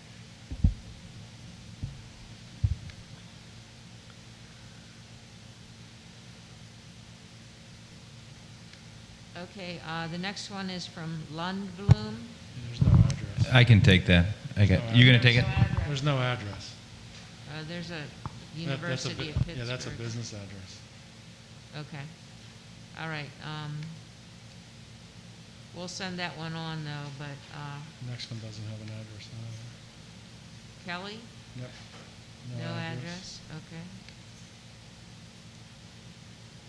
Next one would be Tracy Gerber. No address on that one either. Lex? Yeah. No address? No? Kelly Rose has an address. Kelly Rose does? Mm-hmm. Okay, somebody want to read Kelly Rose?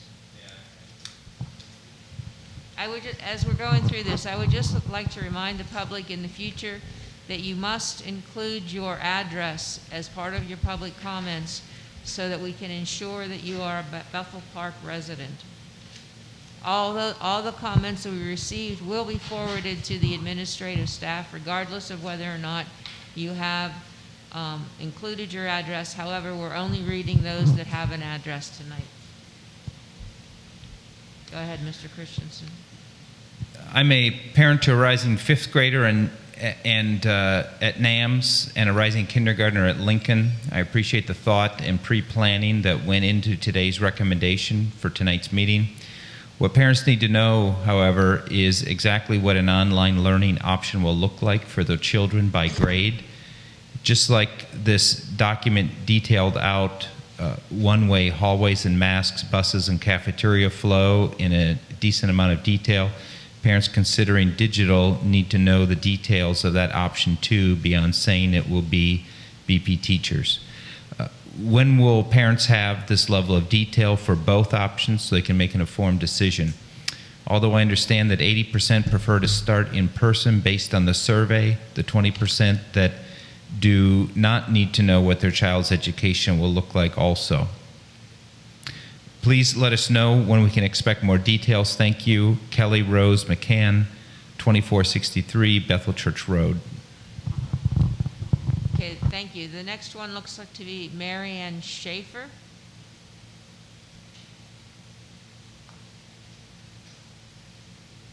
Pam, I'll take that one. Okay, thank you. Just click on that one.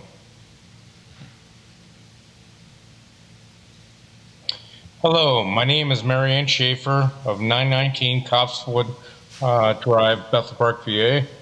I want to take a quick moment to thank Dr. J. or Janet O'Rourke and board members Barry Christensen and Darren McGregor in addressing my specific questions regarding students who opt to be educated by Bethel Park teachers remotely through Schoology. In talking and listening with fellow parents and guardians who have chosen the remote path for the children's education, I'm interested in knowing from the administration more specifics on what a day-to-day experience will be like for elementary students online. I've read the July 23rd communication from Dr. D'Imperio, and while it provides guidance on remote instruction, it does not dive into the details that we as parents and guardians seek. Questions like, how will the online student interact with their teacher and classmates to make them feel included? What will the learning experience be for those using Schoology? How will teachers be expected to instruct an in-person class with all the safety and health best practices while engaging with remote students online still need to be answered? The more information that a Bethel Park family receives sooner than later regarding the remote online option will reduce the amount of anxiety and ensure preparedness for the start of the school year. I'm certainly not looking for perfection, just a better understanding of the remote learning option, how we're supporting and preparing teachers for remote learning, and what the schools need from us, parents, guardians, to be successful. I do generally believe we need to be in this together, and it's hard when we get information in piecemeal. Thank you. And it's Marianne from Copswood Drive. Thank you, Darren. The next one is from Sharon Janasek, 4314 Anna Street. Good evening, and thank you to all you who've been working tirelessly to create solutions and plans for something public schools were never intended to do and never funded to provide. Every one of these decisions has unintended consequences that public schools cannot solve on their own. We must, as an entire community, work together to find novel and unique ways to support one another. I have two main concerns with our opening plans. First, I do not believe that it is at all safe for the adults in our schools to reopen for general education in-person instruction in August or September. As we move closer to that time, I urge all of you to consider switching to full-time remote plans for the first 9 weeks, as Pittsburgh Public has done. We absolutely must consider that there are real and valuable adults who do not need to put themselves and their loved ones at risk, even if, and that's still a big if, students aren't at risk. However, we see reports every day of school-age children testing positive, being hospitalized, having severe complications, and even dying. In-person instruction should not happen if it is putting lives at risk and those people who do not have a real choice to be exposed or not. Second, any kind of remote must include live interactions and instruction, period. We have the technology to do this. We can train to do this. Most importantly, that is what children need. There are ways to address concerns of privacy and unauthorized recordings and bullying. Let's address those concerns. There are ways to address students going into and out of quarantine. Broadcasting from in-person classrooms is in no way meeting the needs of remote students, especially the full-time remote students. More than getting instruction, students need to see their teachers and their teachers to see them. Students need to see and interact with their peers. Students need to be able to ask questions and contribute to class discussions. If we start all virtual, that's what everyone should have. We can use that time to research and refine plans to move to hybrid or in-person. I would much rather remote teachers teach remote classes of remote students than have students just passively watching and feeling even more alone, isolated, and invisible. No, scheduling one-on-one Zooms or emailing questions is not adequate.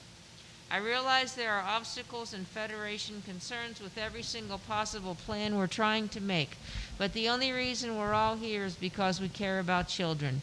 We all have to get in the boat, give up some of what we want or would prefer, grab an oar, and start working together to do the best we all can to help the children of our community while not spreading the virus. There are no districts who have a plan that meets everyone's needs. That is not at all possible. No matter what happens, it will not work for some students or some families or some staff. But we still need to start with a plan. Let's start with one that keeps everyone safe, allows real-time interactions, and provides actual instruction. Then we can start tweaking it so it also works for families with no adult at home, students with significant disabilities, students who are English language learners, etc. To get this done, every single one of us, including parents, are going to have to do some things we'd rather not do. We are all going to struggle. We are all going to have to learn new things. We are all going to have to take a leap of faith that trying to do right by the children of Bethel Park is always going to be the best choice, even if we're unsure or afraid or angry or giving up a lot to make it happen. Please let all of that go. Join hands and leap across the divide together. Grab an oar and get rowing, Bethel Park. Sharon Janicek.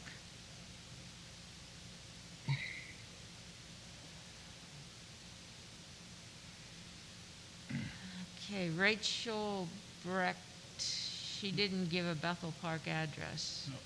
Did she? No.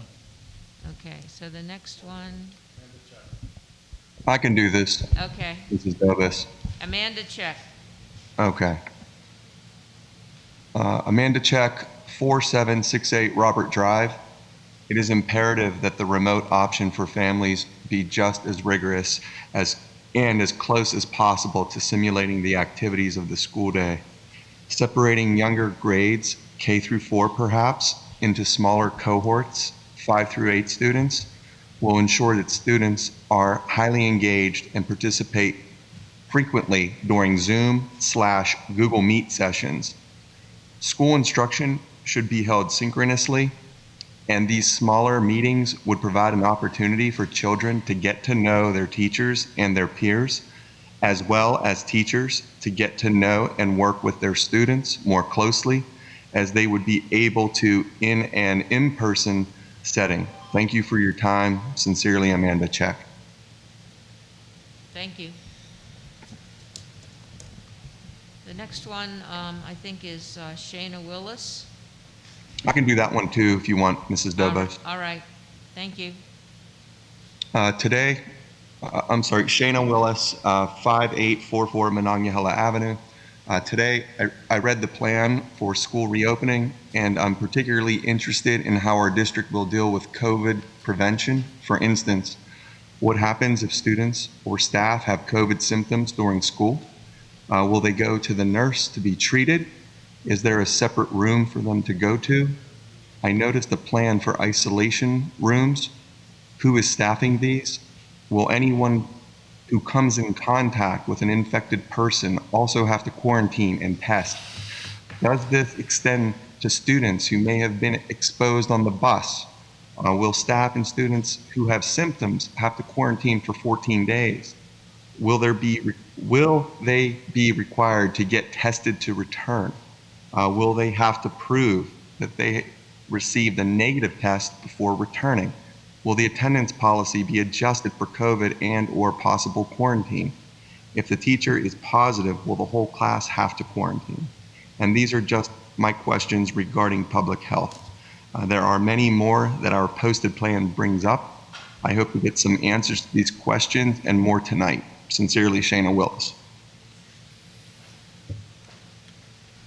Okay, the second one from Rachel Breck does have her address in it. Would somebody read that? Sure, I'll read it. Okay. Sorry, I can't do this. You can take it off to read it. Rachel Breck, 5933 Puddingstone Lane. Good evening. To start, my sincerest thanks and gratitude to the board and administration for the work you've done to put forth a comprehensive plan and approach for this upcoming school year.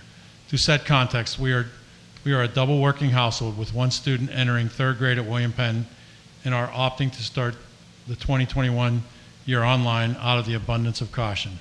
I have flexibility with my job to work from home and a daughter who works well independently, both of which I am grateful.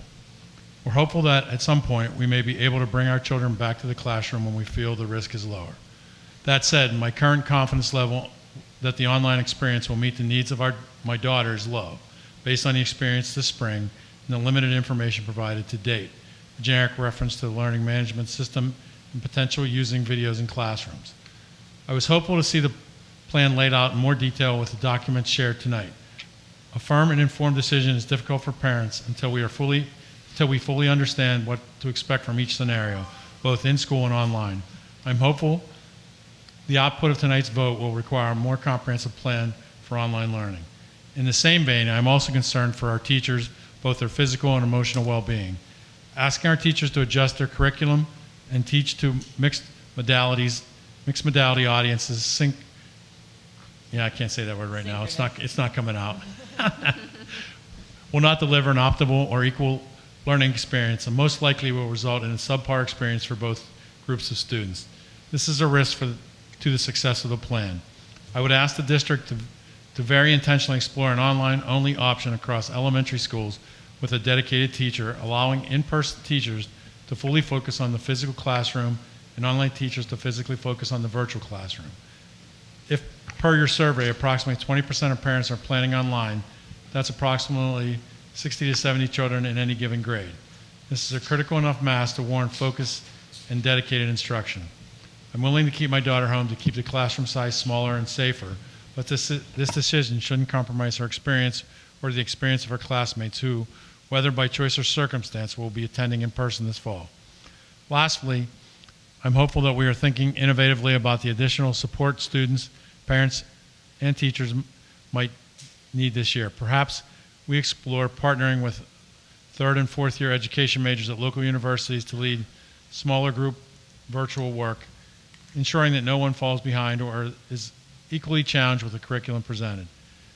These students have a high comfort with technology, a fresh approach to delivering existing curriculum in a virtual environment, and may be able to support our teachers in a valuable way.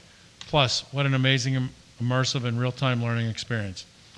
As parents, we're assessing risk at almost every moment, thinking of the compounded risks and impact to our decisions, trading childhood experiences and education with population health.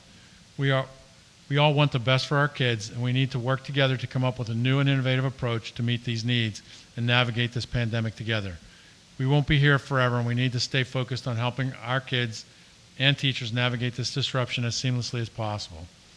We will need to make concessions at times for the greater good of the student body as a whole, and we may be more willing to make those concessions when we feel the plan put forth has clear principles to balance health and safety with student experience. Thank you for your time, attention, and for the thought, energy, and work that has gone into this planning process. Rachel Breck. Thank you. Leslie Truver.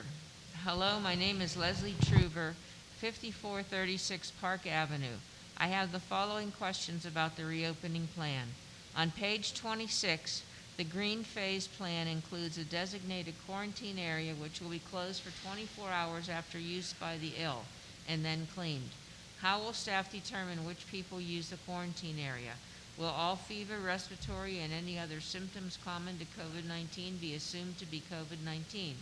How large is the quarantine space, and how many people exhibiting assumptive COVID-19 symptoms can stay there following 6-foot distancing? Where will symptomatic people go during the 24-hour closure? Also on page 26, the plan says identify confirmed person, assess the risk, 2 to 5 days of closing the building to disinfect and clean the building, and for contact tracing. Does that mean that none of these steps begin until a test has been ordered, secured, and received results? Allegheny County is reporting a current average of 3 days from test to results. In those cases when tests can be ordered and accessed, will schools in which a person is suspected to have COVID-19 be open and operating as usual by those 3 or more days pass? Do weekends and holidays count? Will contact tracing that uncovers links to other buildings via siblings, for example, or via staff who have worked in more than one building, spur quarantine measures in the second building?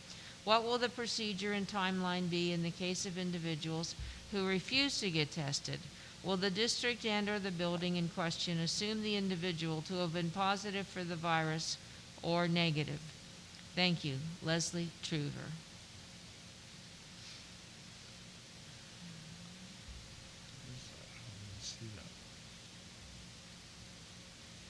Okay, Whitney Hemphill. Would anybody like to read Whitney?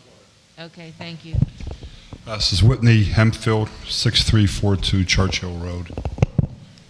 Excuse me, it's lengthy. I am incredibly disappointed in our district's plan as outlined on the health and safety draft. There are numerous safety concerns for students, teachers, and staff that I believe are not addressed. Many of the plans appear to be copied and pasted to include mention of hand sanitizer availability, mask requirements, building ventilation, but those are not enough. The plan needs tactical details on how real in-school scenarios will be conducted safely. For example, does the district have access to universal testing with expedient results? Does the district have the ability to perform contact tracing for any child who gets sick with COVID? How will the teachers shift to remote learning at the moment's notice if the building is closed for 2 to 5 days following a confirmed exposure, as the current plan states? How will you fit 26 desks all facing the same direction in a classroom where they barely can fit tables? How will you acquire desks for all students in a district when many teachers use tables and others have requested replacement desks for broken ones for years? How will your recess be conducted safely? How will gym classes be conducted safely? How will high school classes be conducted where hundreds of students are moving in several directions to get to their classes using narrow staircases? What if a child comes to school with a fever? Will they be isolated and mandated to go home? What if their parents does not want to get them? This scenario was commonplace prior to the pandemic. If a child repeatedly refuses to wear a mask or keep one on, will they be removed? How will you accommodate high-risk teachers and staff?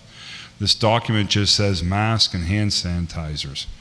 We have many staff throughout the district who fall into several high-risk categories. Are they expected to just risk their lives or lose their jobs? How will students with one-on-one accommodations and their IEPs be handled?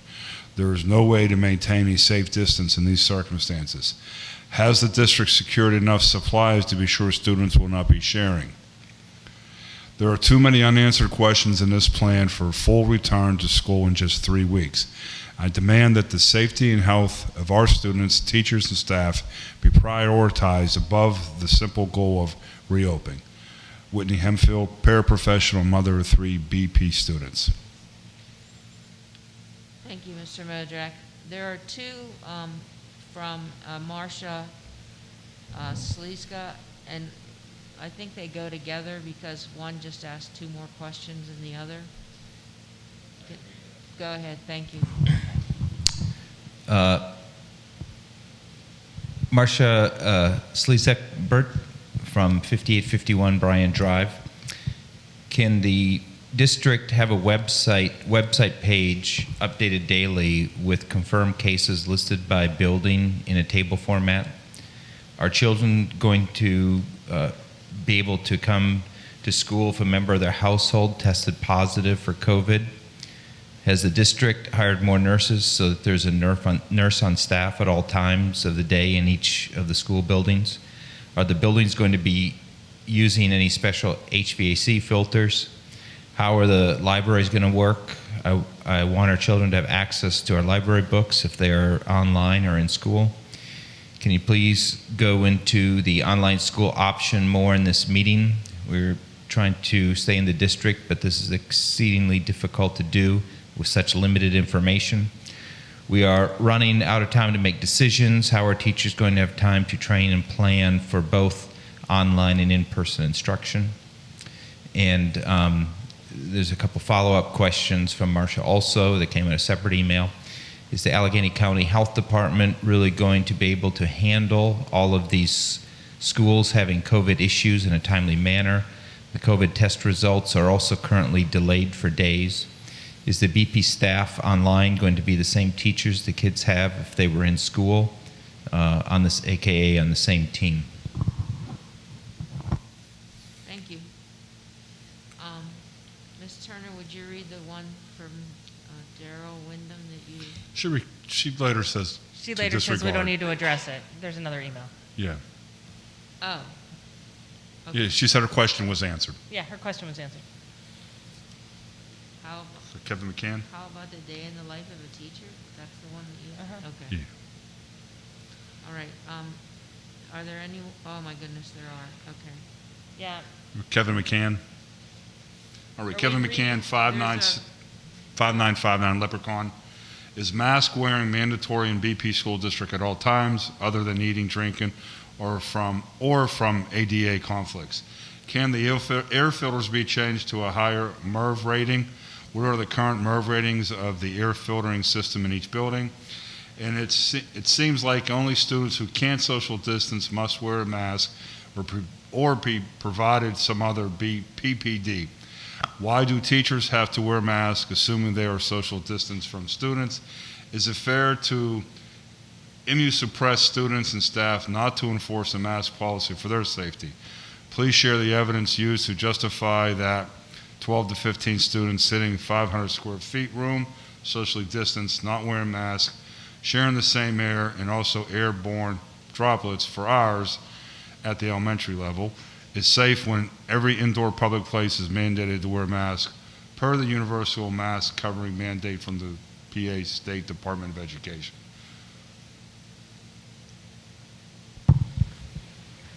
So I believe we missed one. It was Carl Willis, 5844 Monongahela Ave. Will elementary students have recess? I noted in the plan NAM students won't have recess. What will NAM students do during recess time? How will they get movement in their day? I can take the next one. It's Kim DeBald, 907 Hollyland Drive.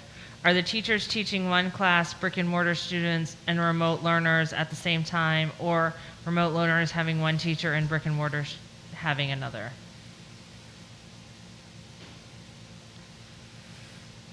And then there's Aaron Lindblom, 6521 Coventry Court. Face shields are not the same as face masks per the CDC. Please explain the inclusion of face shields in your plan. Describe the kindergarten plans for face-to-face and virtual in the district and at Lincoln. Explain how virtual learning will be implemented. Describe the daily schedule for online learning in elementary, middle, and high schools. Describe the training being provided to teachers for online training. It is indicated that a classroom space or building would be closed for 2 to 5 days of positive exposure. Describe how instruction will be provided in that situation. I think that is it. Did we read Heather Fontana's? No. She's no address. She's Oh. the same question as Darnell. Yeah. Oh, okay, all right, okay. Ms. Fontana's teacher IMS, but no address there. Okay, I think we've covered them all. And if we didn't, we have time for public comments at the end of this meeting. We know that there's a 15-second, how much is the delay, Mr. Ryer? 45 seconds tonight. So we know there's a delay. So if you didn't get your comment read or you want to send one, you can send one for the end of the meeting. Okay. Mr. Christensen, under business items, Finance Committee, the Learning Management System Schoology. If I could just add one question just on all these emails that we talked about.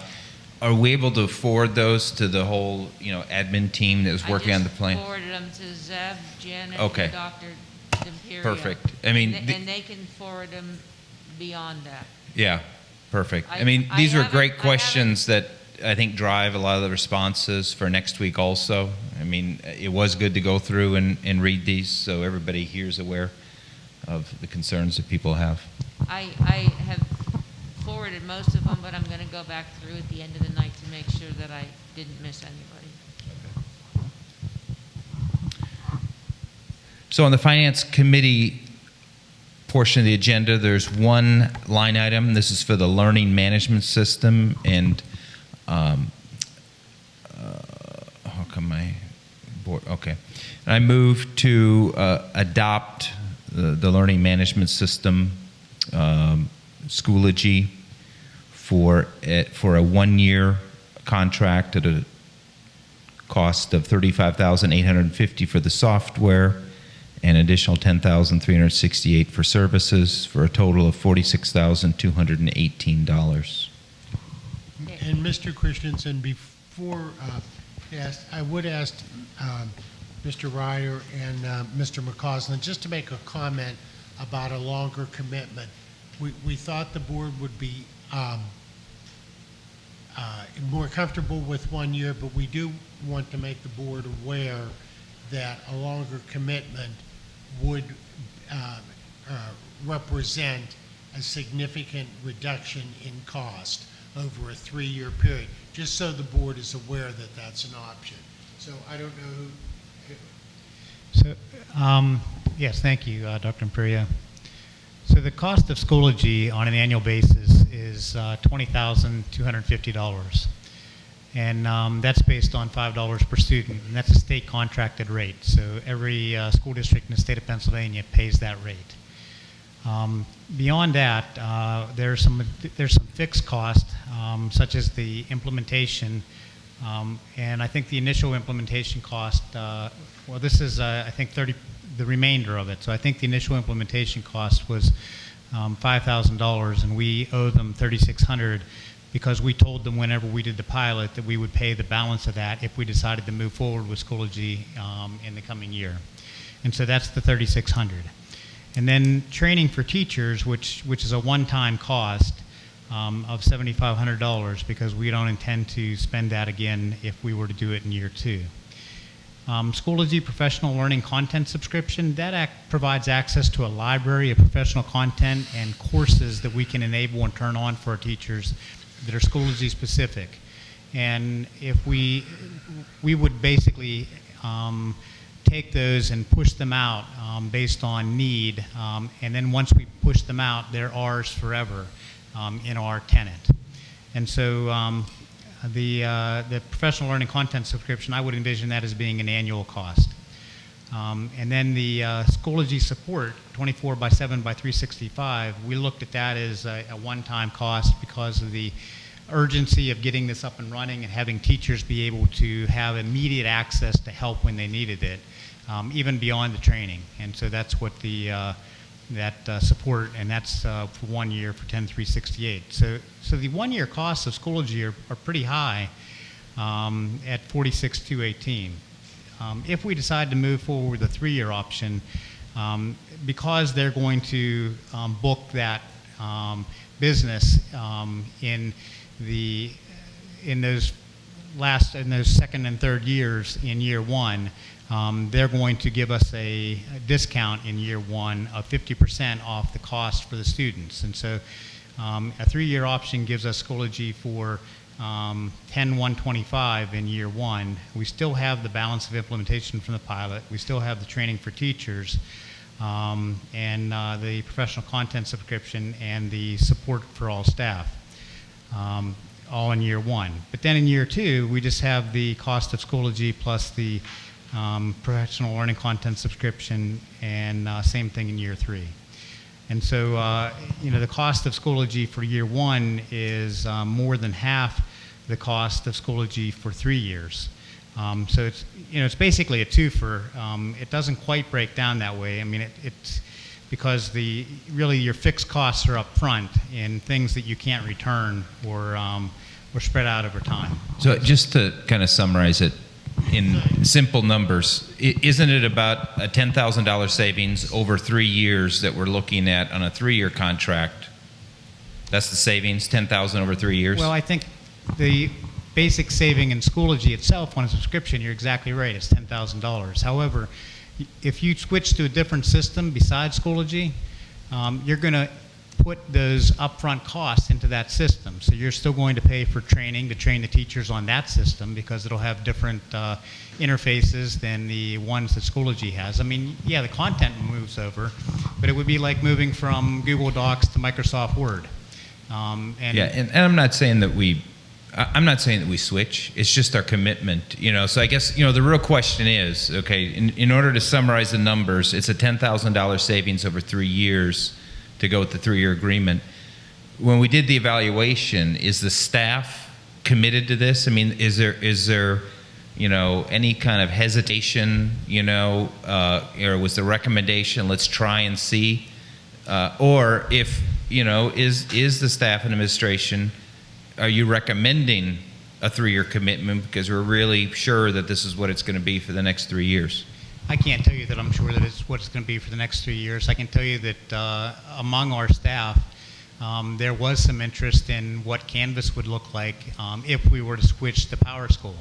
And Canvas only becomes tenable if we switch to PowerSchool because there's not a two-way interface between... I'm sorry. This is just a financial discussion, okay? Okay. And so I just to move it along, because we may go down a rat hole, is there a termination clause in this contract, on this 3-year contract? Is there a termination clause if we decide at the end of year 1 we don't want it? Do we have an out? Did anybody look at that on the legal side? There's a termination clause. We explored that during the pilot. So we can't terminate for no cause. Okay. So I guess the question is then, are we sold on this? Because, $10,000 savings over 3 years isn't anything to get terribly excited about. But, the thing to really worry about is that, if we're committed for 3 years, are we sure that we want it for 3 years? Yeah, I don't know. I think that's why we wanted to bring it to the board, because ultimately we are saying, hey, look, if we go with 3 years, we save $10,000. I think the learning management system investment is more than a 1-year deal, given the time and effort that you put into going there, and that it prepares us for a lot of other things like bringing back our kids from cyber school. But it's ultimately a board decision. So I do not think that 100% of the teachers, or I don't even think that 75% of the teachers are completely committed to Schoology. So to answer your question, a 1-year deal is safest from that perspective. Yeah. Yeah, I mean... However, to speak from a teacher's point of view, you need like 3 years in order to be really comfortable with something. And if we're going to be flip-flopping around and doing this year and not this year, and my other question is it probable that if we don't lock in the price, Schoology will go up in cost? Well, as I was sitting here tonight, the state of Texas just signed on Schoology for the entire state, for the Texas LEA. They're buying it for every school for 2 years. So. No, I mean, is the 20,000 probably going up if we don't lock in that? Well, I think that the popularity of Schoology is on the rise, and so I think that they have the ability to raise price. So what you're thinking, just real quickly, and I think Mr. Christensen got it. All we're talking about is the financial aspect of whether or not we should go with 1 year or 3 years. That's what we're talking about, and I think you hit that. Doug, what's your reaction? Thank you. I think that Mr. Christensen said it well. I mean, $10,000 over 3 years is not a significant dollar figure in your budget. It's just whether you want to gain that savings and commit to the product. I think, I've heard both sides of the stories from administration. Janet may have a different, Mrs. O'Rourke may have a different take on that risk versus Mr. Ryer. So I think that's what you have to evaluate. I don't think the dollars are that significant either way to really impact that decision. It's just whether you want to commit to that product for 3 years and that's or not. the question. There's a risk to make the long-term commitment. Yeah, there's a reward, but it's not a terribly large reward for making the commitment. And I'm not saying that if we do 1 year, we're going to switch to something else at the end of 1 year, but there's probably a greater risk of adopting something for 3 years and then finding out that, well, maybe it wasn't the best choice. I might suggest that, you do the 1 year, and then after year one, if you've decided that it is a product you want to use, nothing stops you from going back to Schoology and saying, look, we'll commit for 3 years now. Can we get a discount in year 2, 3? You might be able to work something like that. And, right now, when you look at a lot of these kinds of software tools, whether it's, you look what's happening with Microsoft, with Google, Amazon, all these tech companies are enjoying huge rewards right now because of this whole pandemic. I would predict that a year from now, once hopefully this subsides, Schoology and every other company that's enjoying these huge rewards right now is going to be scrambling for business, and we're going to be in a position of greater negotiation than we are probably right now. Right, I have a question. Is the 24/7 365 included in only year one, or is that a fee that would be incurred in years 2 and 3 also? If you continued on, it would be the $2,250 and then the $4,500 every year after. So in years 2 and 3 we would not have 24/7 365 support services That's correct. That's correct. That doesn't mean we have 8x5 support services, and we have designated district contacts that would be able to serve to escalate issues. But just like most software companies, they want a designated contact as opposed to being able to talk to everybody in the organization. And so the super premium support, the 10,300 something, that gives us the ability for every teacher to call in to Schoology Direct. We don't think we would need that after year one. Okay, I need a second for the motion as it is, and then if somebody wants to amend it I don't want to amend it. I just need to ask Mrs. O'Rourke or Dr. O'Rourke. I'll second. Okay, thank you. Okay, any discussion? Okay, sorry, I didn't know we didn't have a second. Okay, Dr. O'Rourke. I think Schoology has a lot to bring to the table. The committee that we met with, a committee of teachers, there was approximately 25 teachers that were online that day. When we went through the process, one of the things that they asked is they wanted to make sure that they were making the choice, and then we would be able to revisit in the school year to determine long-term commitment, because it was at that point we wanted a learning management system, but we wanted to review that.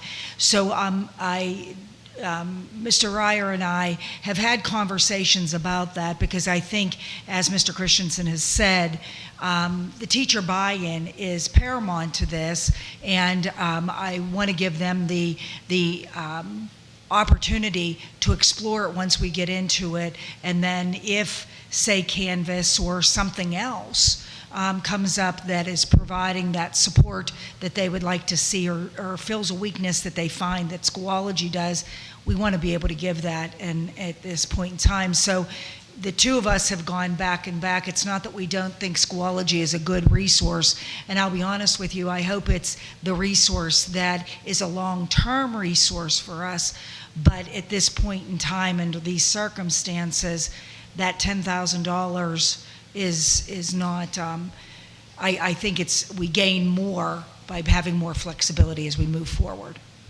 So that goes to the point I wanted to really make. We're committed to Schoology for this year as an administration, if I understand you guys correct. What the $10,000, to look at it from a different financial angle, does is we could give up the $10,000 to buy flexibility beyond this year. And I think that's a small price to give up to buy that flexibility beyond this year. Okay, any other comments on this motion? Any amendments for this motion? Okay, let's vote then. Voting's open. For some reason, oh, there it is.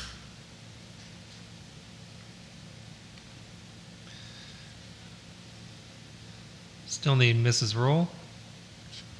Connie? Are you still in? Mrs. Rule, are you still in the meeting?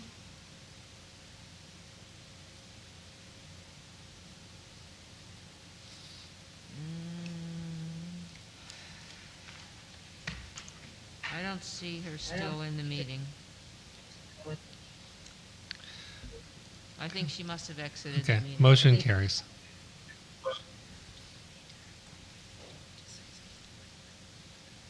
Okay, Mr. Spacuzza, will you take approval of the revision to the athletics plan?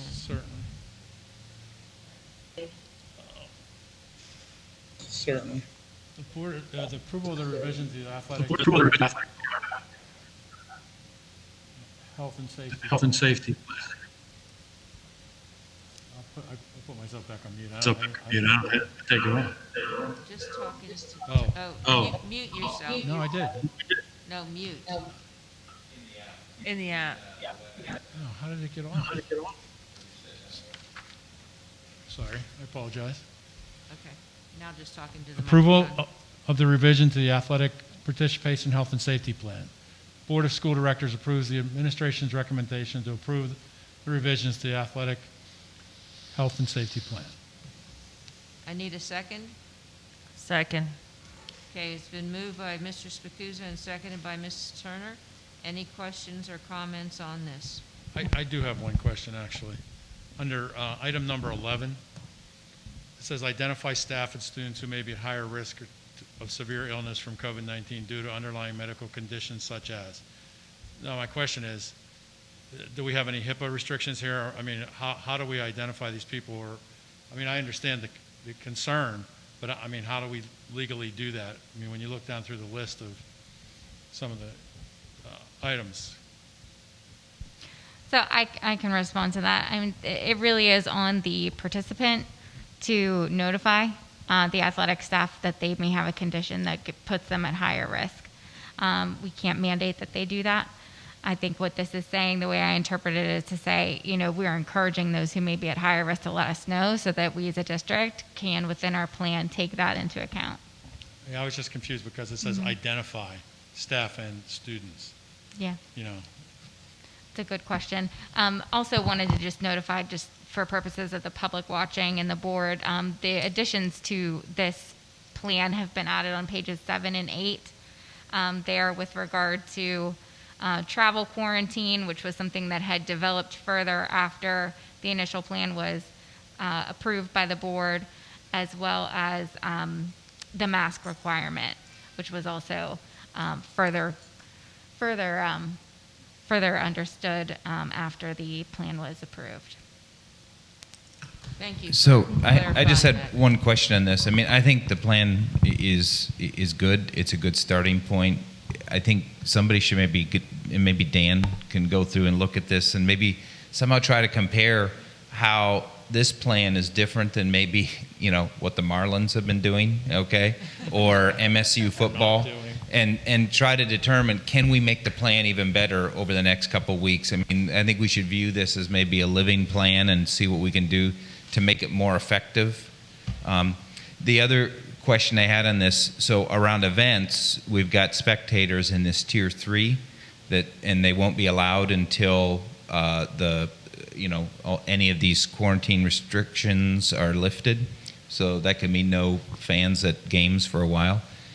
Do we have any plans to maybe, broadcast these, Facebook or something like, what we've been doing in the school board meetings? Or I think maybe some people in the public may want to hear that. I'm not quite sure what you want the public to hear.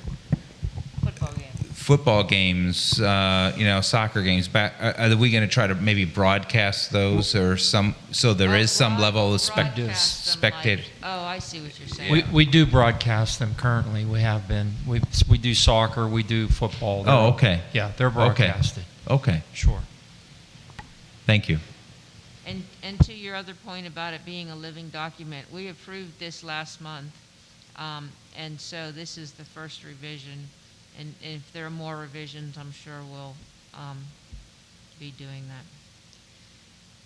that. Okay, any other comments? Okay, open for voting, please. Voting is open.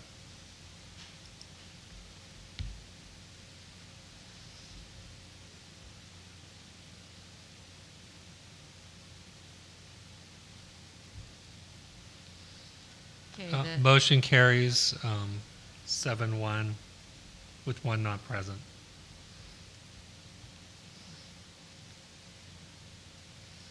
Okay, the next one is the approval of the phased reopening health and safety plan. Mr. Nagel, will you take that, please?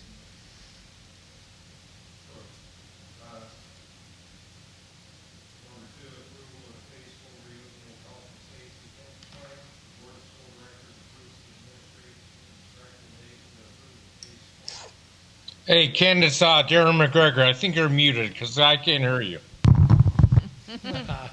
No, I just wasn't using a microphone. I apologize. No, there you go. Number 2, approval of the phased school reopening health and safety plan. The Board of School Directors approves the administration's recommendation to approve the phased school reopening health and safety plan. Okay, it's been moved. I need a second. Second. Seconded by Mr. Spacuzza. We've talked about this a lot tonight, but any more discussion on this? I would like to make a quick comment. Again, this is the plan to open up schools safely. This isn't the final plan of how the delivery of education, and this is going to be subject to change from the state or local situations. And I just want to reiterate that to the public. And I also want to say, school districts across the country right now are faced with very difficult decisions on this because of a failure of leadership on the federal and state levels that are passing this down to us to make decisions on a local level that we're not making in a vacuum. We're making these decisions. There are other districts around us that are making decisions similar or different. And, when we take all the situations into consideration, there are really no right and wrong answers. We're just trying to do the best we can with something that's very new. And we're trying to do the best we can by our students, our staff, and our community. And I really applaud the administration, all the staff that's taken part in it to develop plans that I think are trying to take all of those aspects into account. Thank you. I agree. Any other comments? I'd like to make a brief comment based on what Mr. Nagel said, too. Obviously, as a staff, we have to continue planning.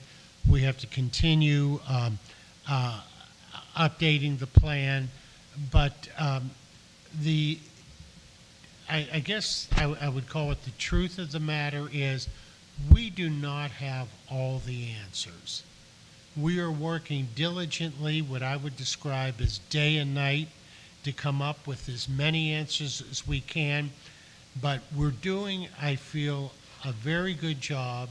And in addition to that, we're monitoring what we're doing and we're making adjustments when appropriate. So we'll continue to provide the public with all the good responses that they have asked to the best of our ability. But as we move forward, and we will continue to monitor what we're doing, we will continue to make adjustments. And in terms of tonight's presentation, when we put that together and all of the various staff members from school nurses to building and grounds to some of our principals, our central office made those comments. I really want to sincerely thank them. They really did an excellent job. And what I have to say, put their heart and soul into trying to give parents and community assurances.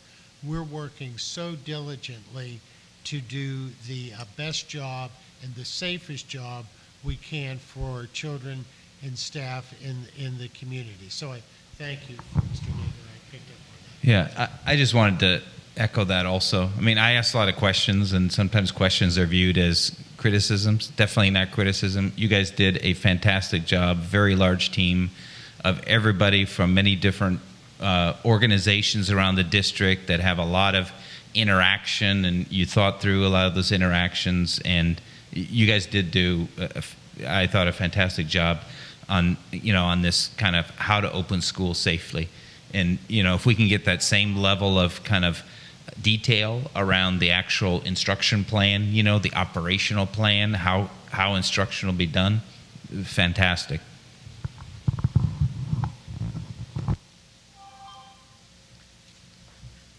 I would also like to thank all of you. This was a very large task that you were able to put together.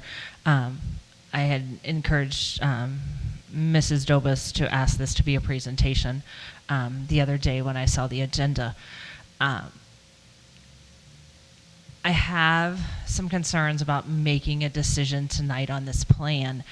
I'm concerned about the fact that not all of the faculty, paras, and those kinds of things returned their answers to the survey that went out. I also have a concern that only a little over 60% of our parents returned a survey. That's concerning, and I'm trying to make a decision for transportation where we're saying we're going to put 2 kids in a seat. I have one that will drive to school every day. She has her own car. I have another one that right now I could probably drive to school and she could pick up. But I can't guarantee that every day. We're a 2-parent working household. Right now we have the benefits of being at home, but I'm having some concerns that we do not have as many parents. I would have loved to see 80 to 90% of parent surveys turned in. My more concern is faculty and staff did not return these surveys. I understand it's summertime and they're not checking their emails, but that's a large concern. If we end up saying that 75% of the students are coming back, but not all the staff can come back, what are we looking at? If we're looking at, a lot of parents choosing cyber, I'm concerned about furloughs, as Mr. Christensen had mentioned earlier. There's a lot of concerns in this health and safety plan of just opening the school that day. So getting from my house to school into the building is a concern, a large concern. I don't know how many teachers are going to be there. I don't know, those concerns too. What are the parents going to look at in all of this? And numbers in general right now are concerning that we do not, the lack of response is concerning. But it really is not. If you look at statistical data and how much data return that you get on the average a survey, Kim, it was actually a very high response. I understand it. Sorry. I understand it was a high response, but we've got parents on social media. Yeah, and we heard some of them. We heard some of them this evening as well. And keep in mind, every one of our plans does have an online option. So we are working furiously to try to provide parents with as much choice as possible in every aspect of it. We can make it better. We will continue to make it better. I think it's called monitor and adjust. We will monitor the plan. We'll make the adjustments as needed. But we've got to move forward with this plan. We just can't stand still and say do nothing. And if we try to answer every question to everybody's satisfaction, I'm not sure, given the level and sophistication of the questions, that that's possible to do. But we'll take what we can. We'll answer them to the best of our ability. We'll continue to respond. We'll continue to do a good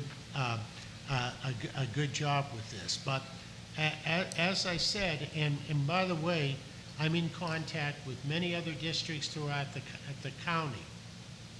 They're moving forward with plans, but they're all struggling. You know, we have examined together a lot of different questions about, you know, should we delay? Should we not open? Should we do this? And as I said, it comes down to coming up with something and building in options. And right now, the plan that we have, based on the data that we have from parents, indicates an interest in going back with an option for some children to have remain online. And so that's what we're asking the board to approve. Something can occur between now and the beginning of school that changes that.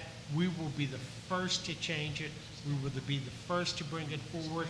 I have the authority to change that and then ask the board to ratify it. But go ahead, Mr. Weber. May I just ask a point of clarification? Dr. O'Rourke, I believe you said at the very beginning of the presentation there were 2,437 responses representing 4,024 children? That's correct. Okay, that's a pretty significant portion of our parents. How many children do we currently have in the district? I believe we have less. What's that? I believe we have a few less. I think we have about 4,027 right now. So there were... Somebody might have responded twice, but okay. It's 60%. But the amount of parents, this is there needs to be, based on how we want to do busing alone, I would like to see some more than only 60%. But with that said, 60%, most children have two parents, so if one parent responded, the other one may feel not necessary to respond, so 60% is fairly high also. Yes, it is. And no, I'm not going to say it.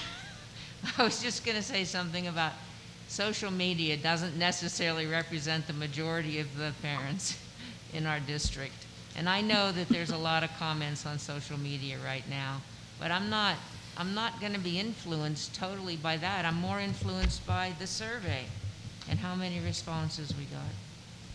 And, I would like to see us put the, I'm sorry, Russ. No, go ahead. Sorry, Barry. You know, if we've gotten survey results, we've gotten email input to the meeting this week, we've come up with the opening plan, but, next week, if we can have the same level of detail around the operating plan, that's going to be really important. And kind of how I see this, we've talked about, you listed 4 different options. In my mind, there's only 2. Because from the survey, 30% of parents already said that they want their kids to participate in virtual learning. Ultimately, that's kind of a hybrid approach. And so the decision that we have to make over the next 4 weeks or 3 weeks or, whenever we decide to start the school year is not how we change learning as this transient environment with the virus goes on. It's not how you change learning.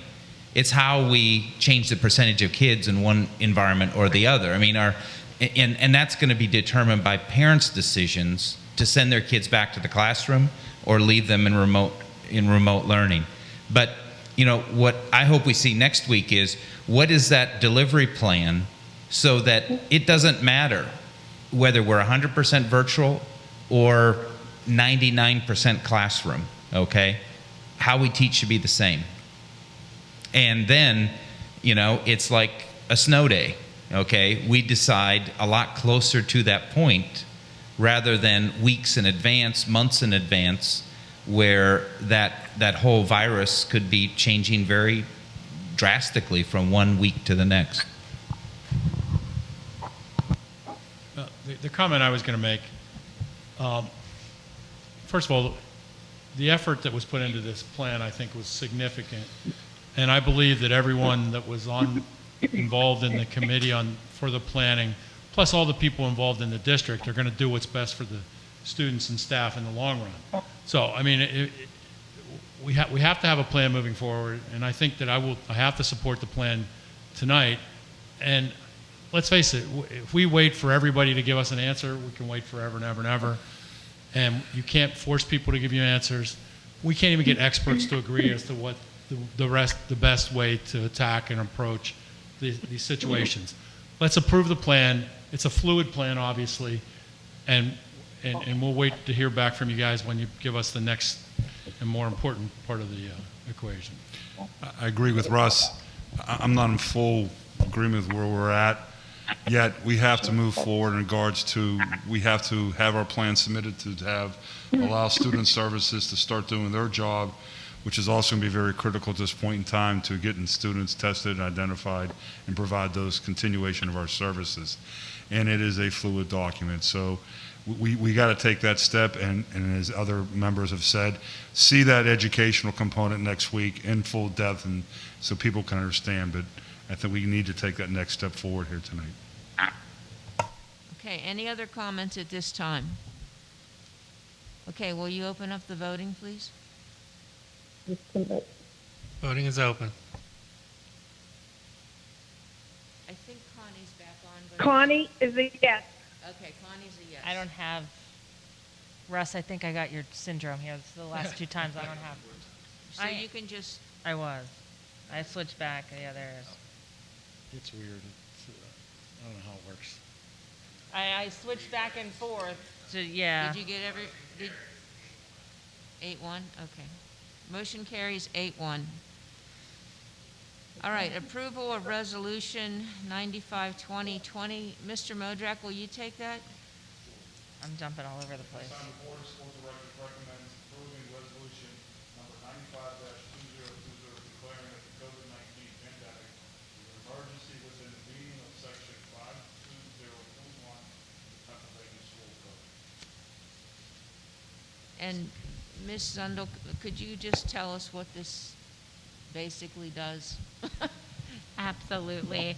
So what this motion is authorizing is the adoption of a resolution that declares locally by the Bethel Park School District that the COVID-19 pandemic is an emergency within the meaning of Section 520.1 of the Pennsylvania School Code, which permits the board will be authorizing the superintendent to develop a health and safety plan, which you have already approved, which defines school days in a way that can enable you to count your remote learning days toward the 180 school days required in a school year. And so that's a summary generally of what it does. And so our office has recommended that our client boards adopt this. There's an associated document that must be filed with PDE that will be acted upon in your next item. I'm sorry, I forgot to ask for a second. Second by Mr. Christensen. So, motion by Mr. Modrak, seconded by Mr. Christensen. Any comments on this?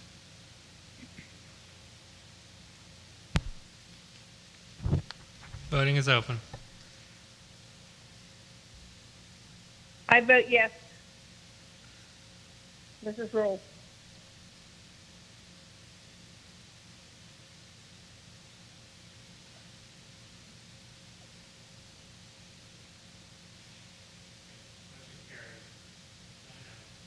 Ms. Turner, can you take the next one? the approval of Resolution 96-2020, calling for the General Assembly to provide critical support and mandated relief. The Board of School Directors recommends approval of the resolution calling for the General Assembly to provide critical support and mandated relief benefiting public schools and students due to the COVID-19 pandemic. Okay, second? Second. Okay, moved by Ms. Turner, seconded by Mr. Spacuzza. Any questions about this? I think it's asking our legislator to give us some more Some money. right? Pretty much. Is that basically it, Mrs.? That's pretty much it. Okay, that's correct. Voting is open. But yes. Motion carries 9-0. Thank you for coming back in, Mrs. Roll. Okay. I'll try to hang there connected. Okay, at this time, we have some more public comments.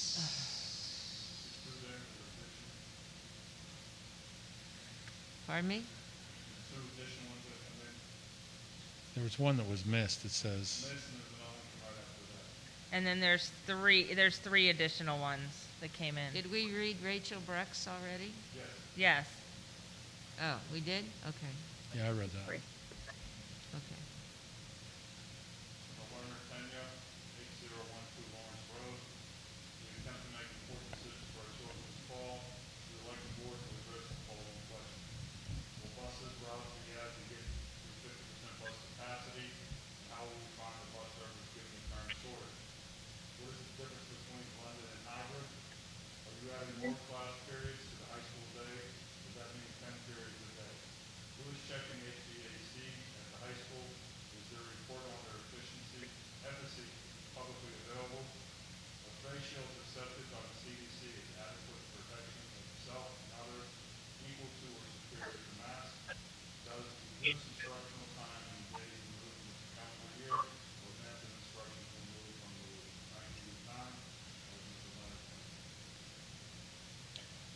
Mr. Modrak, make sure your microphone's on, because Sorry.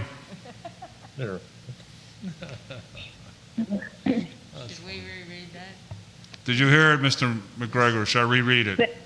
No, I heard it. Okay, thank you. I read the email, so I heard it, but Yeah, but the question. yeah, no, it's okay. So Your we're voice public. carries, which I'm amazed at. So Was it audible on the feed, Mr. McGregor? yeah, I can hear it. Okay. But it's like Good. you're one end of the hallway talking Yeah, to me right. at the other end. Right.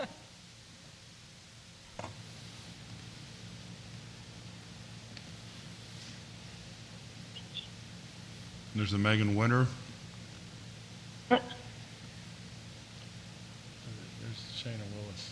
No The address. first one has no address. Does the second one? Yeah, it does. Okay. Yeah, it does. All right. Shayna Willis, 5844 Monongahela Avenue. While I appreciate the difficulty of everything that is being put on your shoulders, I have to say what many of us are thinking. Our district is not ready to open. Our athletic plan allows people in the weight room, but our school safety plan does not. This is one of the many contradictions in these plans. Our administrators have not even walked a day in our children's shoes yet. That is disturbing to me. We have less than a month to go, and we aren't getting the answers we need to make decisions for our children until maybe next week. I hope our district has more answers for us next week. My 9-year-old was watching the plan with great interest, wondering what her school year might look like. At one point, she turned to me and said, am I a joke to them? We must do better for our children.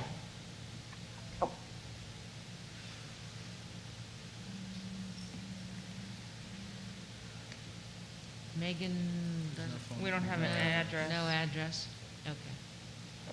Did I miss any? I know I missed Tenna before. And we read Aaron's. Yeah, I just read, yeah. And we read I Aaron's. think we missed Rachel No, Brant. earlier. No, No, we did. No, we read read it. it. Okay. Mr. Spacuzza read it. All right. Well, that's good. I mean, a lot of comments tonight. That's awesome. I'm just going to give it a minute or two, or a minute, because you said it's a 45-second delay. So we are closing off the public comments unless we receive another one in the next minute. But at this time, I will start board comments as we're waiting for any more public comments. Oh, we did miss one, I remember now. Oh, there's one at the beginning. About the,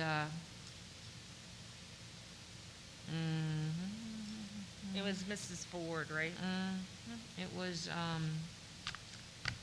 Yeah, it was Mrs. Ford. yes, okay. You want me to read it? Deanna Ford from 1009 Millennium Drive, Bethel Park, PA. This is from a Deanna Ford. What is the specific plan for implementing anti-bias and anti-racism education for administrators, teachers, and students at the elementary level? Is it safe to say we will no longer be having Pilgrim and Indian-themed Thanksgiving lunches, and that Black History Month education will be dramatically overhauled and improved? Also, when will Miss Tracy Ford's STAN group be approved as an official club, and how do we secure compensation for her labor? Thank you.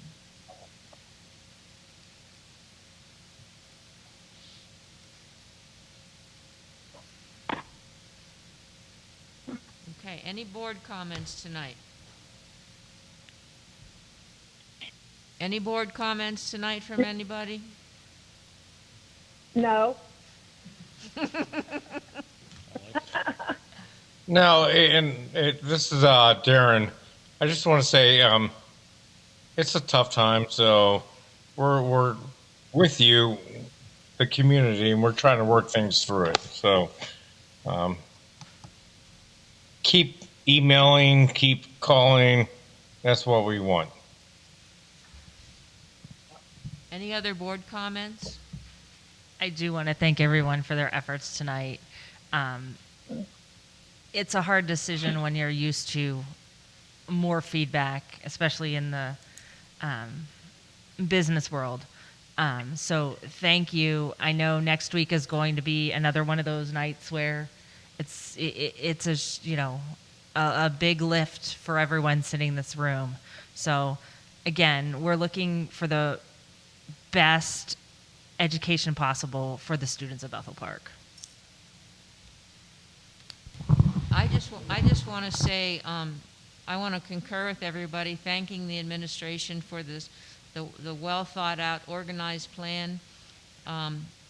Thank you for all the time that you've been putting into it. I know I've been up here several times in the last week, and people are just working and working and working and talking and trying to make things happen. But additionally, I would like to thank the board, because you have all elected a board that is very conscientious and is working very hard also, and asks great questions, and we all continue to work together even when we disagree, and that's a real plus for our community, that we are all, we're all talking all week long, people are calling one another and listening to you, and I just want to thank the board members for all you're doing and all the time that you've been giving to this enormous task.